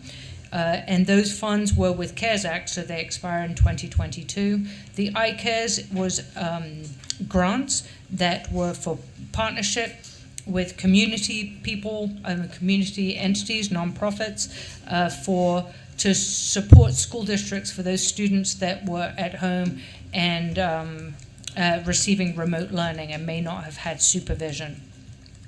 And then the last two were 2 policies related out of ESSA 2, but they are the state leadership that you approved the policy last month. They were stipulated in legislation, and so we have not received, those applications were open. School districts are submitting their applications up to the federal programs area. Once they have been approved with their budget, then they come down to finance. We allot the funds and then the expenditures. So if you recall, with federal funds, there is kind of a process. It's not just a matter of allocating funds out. There is also the application, approval, allocation, and then allocation. You'll see I put a note there that related to the ESSA 3, there is agreement in both the House and the Senate version of the budget that $36 million will go out for after-school grants and for summer programs. That's not by coincidence. The federal government requires a certain percentage of that state leadership to be provided for those 2 purposes. The next group that I have kind of bundled is for contracted mental health support positions. Clearly, based on today's meeting, it is a significant need out in the public school units. These 2 buckets, and you can see the GEAR money there, the governor's portion, he did provide $40 million for contracted and employed mental health personnel. And then the General Assembly provided $10 million, and that was on top of the $20 million that they stipulated out of the coronavirus relief funds, the CRF bucket that we saw in the first slide. There is the Senate's version of the ESSA 3 does also propose an additional $15 million for this purpose. And you can see the rate of expenditures is much lower than we would expect, especially for that ESSA 2. That's probably because it's quite early, and just finding these personnel is a big challenge for the public school units. Needless to say, all this type of personnel, which we're including school nurses, social workers, psychologists, school psychologists, they are all in high demand. The next grouping is for exceptional children and school nutrition. Again, you'll see a lot there without any expenditures. That is because those were policies that we brought to you last month in September. And so again, they are going through that process of getting their applications and approvals. The EC, this is an addition. There was $37 million out of CRF for exceptional children grants, as well as $75 million for school nutrition funds. And then the next group is really kind of the digital learning, competency-based assessment, the learning management system, and digital curricula. The funding here is a little, it's not surprising, as they are paying for those services up front. They're not having to employ individuals, etc. So those funds are flowing a little bit more, especially as two of those are out of ESSA 1, so they've had them for a longer period of time. As you can see in the note there, both the House and the Senate have proposed an additional $10 million for the learning management system. So hopefully that will be that will come to fruition. And then we have the summary of the next group, that is the ESSA leadership funds. So we're moving out of all what I've showed you are items that are allocated out to the public school units, but now there is items that are held at the Department of Public Instruction and are not going out to the school districts. The items related to ESSA 1, and I did break these down more by each one of the federal grants. In ESSA 1, we had the UNCTV stipends and professional development, Friday Institute, some additional professional development, as well as district and school transformation. I've put on the right-hand side there the status of where they are. I have not put how much has been expended or encumbered. It didn't seem to really give you the information that was necessary. Instead, kind of sort of said, well, we have them 100% obligated, or the contract has been executed and we're moving along with it. That bottom line item, which are mainly personnel, we have 13 out of 16 positions filled. There are 3 positions. 2 more individuals will start employment in this month, and then 1 position is kind of in the hiring process. We have the area has a candidate that they are hoping to offer that position. So that will fill all of those 16 positions. Related to ESSA 2, unlike ESSA 1, that actually the state board designated the use of those funds, with ESSA 2, these came down mostly through House Bill 196. And you can see there that the top 3 are transfers to other areas. We did complete MOUs with those entities, and those funds have been transferred out.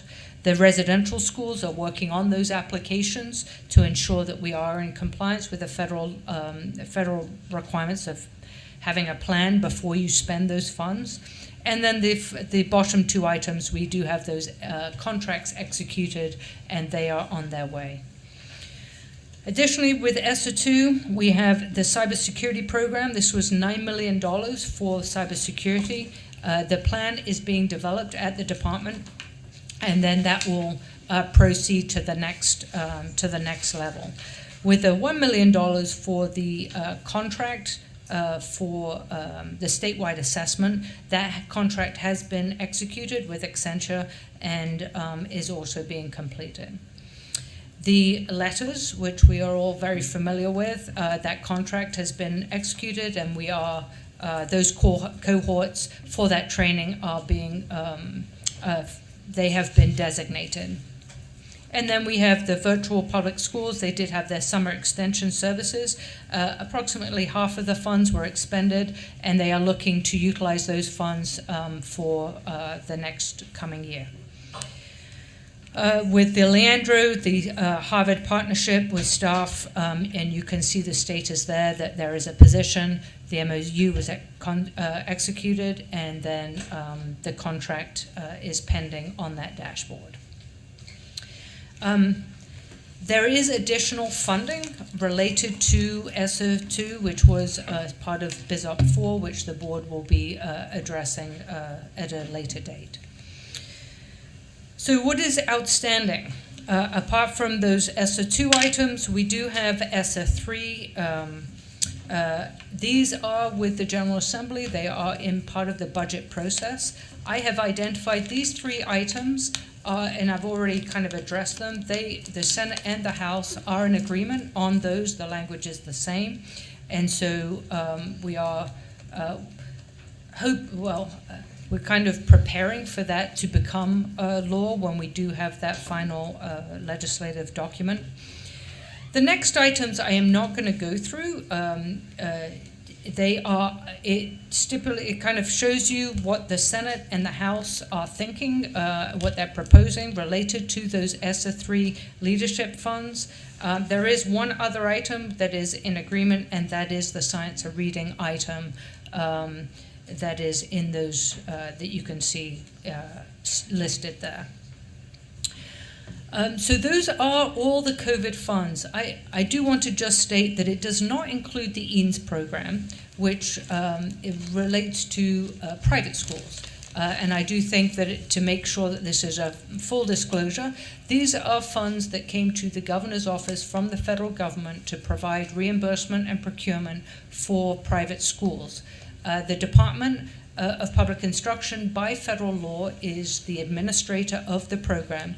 And so we have been doing that in working with the governor's office and NC Pro. To the first EANS program, which was related to, I can't remember if it was CARES or CRISA, but it has ended. We actually reimbursed and procured $46 million worth of items and sent them out to the private schools.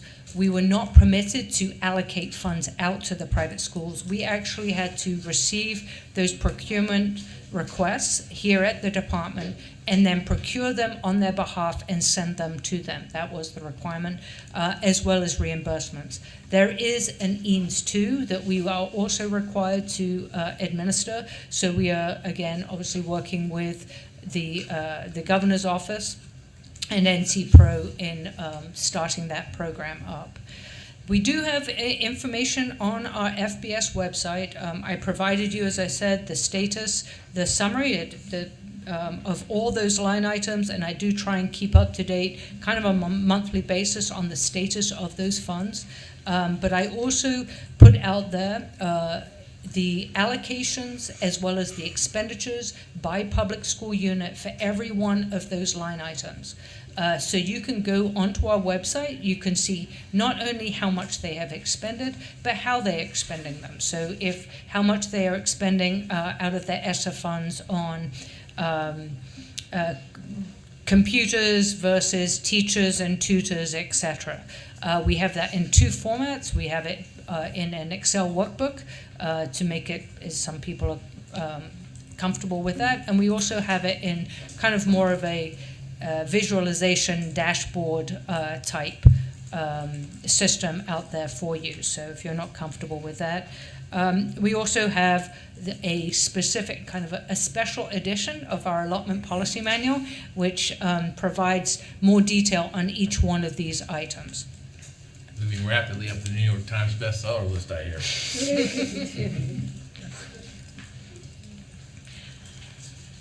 All right, thank you. Are there any questions or comments on any of this? This is very, very helpful to help us keep up with all these various sources of revenue that we are dealing with. Can you go back to slide 14 just for a minute?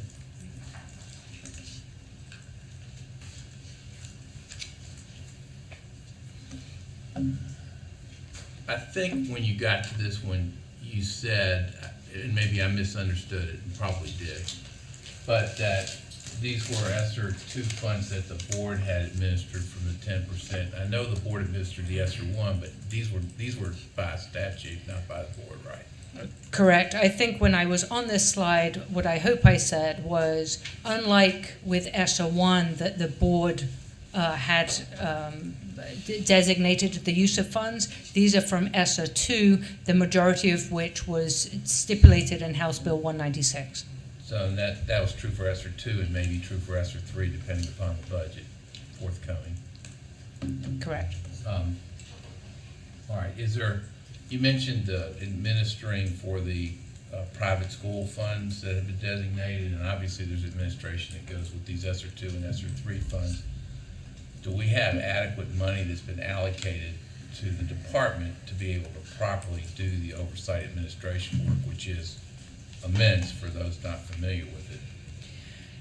Correct. I did not include in here the administrative funds. We have presented those to the board, and you have provided us the authority to hire positions both in the federal programs area and the financial area to administer the funds. With the EANS, there was $400,000 that came with that to administer those, which the federal programs area is receiving all those applications, making sure that they are allowable costs and all those things. So, and then Financial and Business Services is working with them to do all the procurement and the reimbursement. So it has been a heavy lift. It's we do have the funding for administration. The problem is really finding the personnel out in the workforce to come in and do the work. Thank you for that additional information. Thank you for that report. Any other questions? This op committee is concluded. Thank you, Mr. Chair. Thank you, Mr. Duncan. This concludes our committee meetings for the day. My thanks to my colleagues, our superintendent, DPI staff, and other contributors who participated in today's meeting. I now ask for a motion to go into closed session, and note for the audience and online listeners that following closed session, the October 6th, 2021 meeting will adjourn immediately. Vice Chair Duncan. I move that we go into closed session pursuant to North Carolina General Statute Section 143-318.11, A1, 3, and 6, to prevent the disclosure of information that is privileged or confidential pursuant to North Carolina General Statute Sections 115C-319 and -321. And to consult with our attorneys in order to preserve the attorney-client privilege between the attorneys and the public body, including specifically to consider the cases of Hope County Board of Education et al.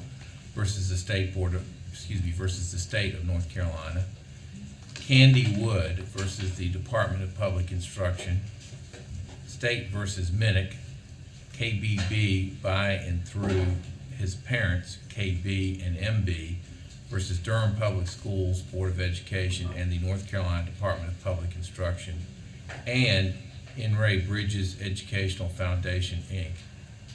And also, finally, to consider the qualifications, competence, performance, or condition of appointment of public officers or employees or prospective public officers or employees. Motion by Vice Chair Duncan. Is there a second? Second. Second by the Treasurer, Dr. Townsend Smith. Yes, sir. Dr. Oxen? Okay. Ms. Chemnitz? Yes. Mr. Keenan? Yes. Mr. Hall? Yes. Dr. Tipton Rogers? Yes. Yes. Ms. White? Yes. Mr. Chastain? Mr. Ford? Yes. Treasurer Falwell? Yes. Lieutenant Governor? Vice Chair Duncan? Yes. Chair Davis? Yes. Motion carries. Let's be in closed session at 4:35. 4:35.